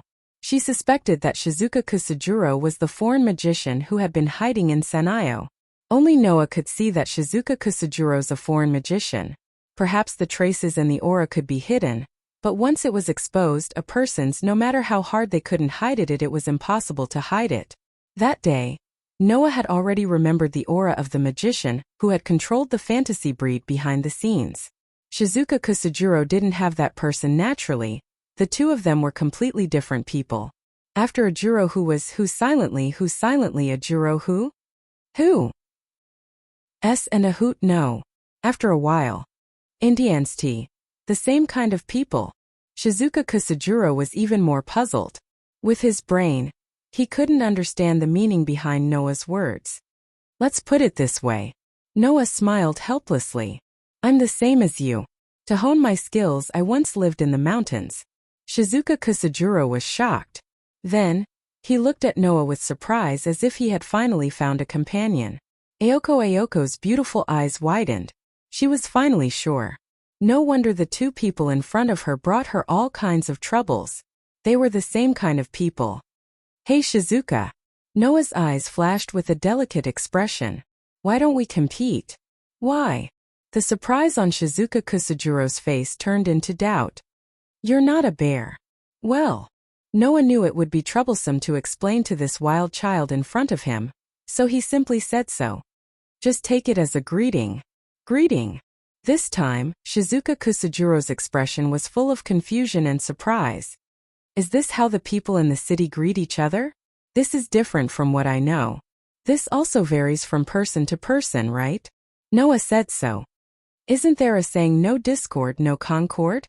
Hearing this, Shizuka Kusujiro was relieved. I've seen this saying before. It's true. Hearing this, Ayoko could no longer ignore it. Fighting is equivalent to greeting? If this transfer student from the mountains really formed such a concept, then in the future when he greets others in school he won't just come up with a punch, right? Then wouldn't the student council become Shizuka Kusujiro's support group? Don't give me any more trouble. You guys. Ayoko squeezed in between Noah and Shizuka Kusujiro and roared at Noah's direction. Don't tell me you don't have enough trouble now. A roar directly stunned Shizuka Kusujiro, who wasn't very smart. Ignoring the stunned Shizuka Kusujiro, Ayoko aggressively said to Shizuka Kusujiro, "Don't take this guy's words seriously, unless you don't want to live in this city, do you understand?" It was unknown whether Shizuka Kusujiro understood Ayoko's meaning, but he very straightforwardly nodded and said such a sentence. Since Ayoko said it, then it should be true. Looking at Shizuka Kusujiro, who showed a sincere smile as if Ayoko treated him so well, even Ayoko was embarrassed and turned her face away. At the same time, it also amused Noah. This Shizuka Kusujiro was really interesting. In the following period of time, Noah basically ignored the boring lullaby class. Every day he would bring a magic book from Ayoko's study room and absorb all the magic knowledge and theory like a sponge. Noah originally had an extraordinary memory and understanding ability. In the 1 year in the world of the Black Bullet, Noah relied on his extraordinary memory and understanding ability to learn all the languages in the world. He also conveniently finished all the courses up to the university level. He even had time to learn hacking and piano. It was not hard to imagine how high Noah's memory and understanding ability were. Therefore, in a week's time, Noah memorized all the magic books in Ayoko's study room. Of course, memorizing was one thing, but wanting to use the magic recorded in the books was another matter. Magic was not something that could be used just by memorizing. The most important thing was to learn and practice. And in this 1 week's time, Noah only learned 3 magic tricks. One was Magic Bullet. The other was Strengthen. The other was Runa. Among them, Magic Bullet, needless to say, it was the first magic trick that Noah learned. Although its power was not great, it was still, relatively speaking, high power. High damage Magic Bullet also existed. Of course, at that level, instead of calling it Magic Bullet, it was better to call it Magic Missile or Magic Cannon. As for Strengthen and Runa, they were the magic that Noah paid special attention to, and he was very serious in learning them. Compared to Magic Bullet, these 2 magic tricks were the most obvious in increasing Noah's strength. The so-called Strengthen magic was the same as its name. It was a magic trick that focused on strengthening various things. To be more precise, it should be said that it was strengthening. If it was used on a knife, it could make the knife sharper. If it was used on a stone, it could make the stone harder. If it was used on a light bulb, it could make the light bulb brighter. If it was used on a fan, it could make the wind cooler. In this way, if it was used on one's fists would become heavier. If it was used on one's feet, one's speed and endurance would also increase. If it was used on one's body's defense would increase significantly. For Noah, this magic trick was extremely useful. As long as a large amount of magic was used, Noah's strength in all aspects would increase in a straight line. Therefore, although Noah did not pay attention to it at first, after being reminded by Yuju, he immediately thought of it. As for Runa, if it was used well, it could also be a super powerful magic trick. Therefore, regarding Strengthen and Runa, Noah attached great importance to it, and whenever he had time, he would immerse himself in learning these 2 magic tricks. And on this night, a week later, when Noah and Ayoko returned to the mansion after school, Yuju, who came down from upstairs, directly gave these words. "Get ready, we have work to do tonight."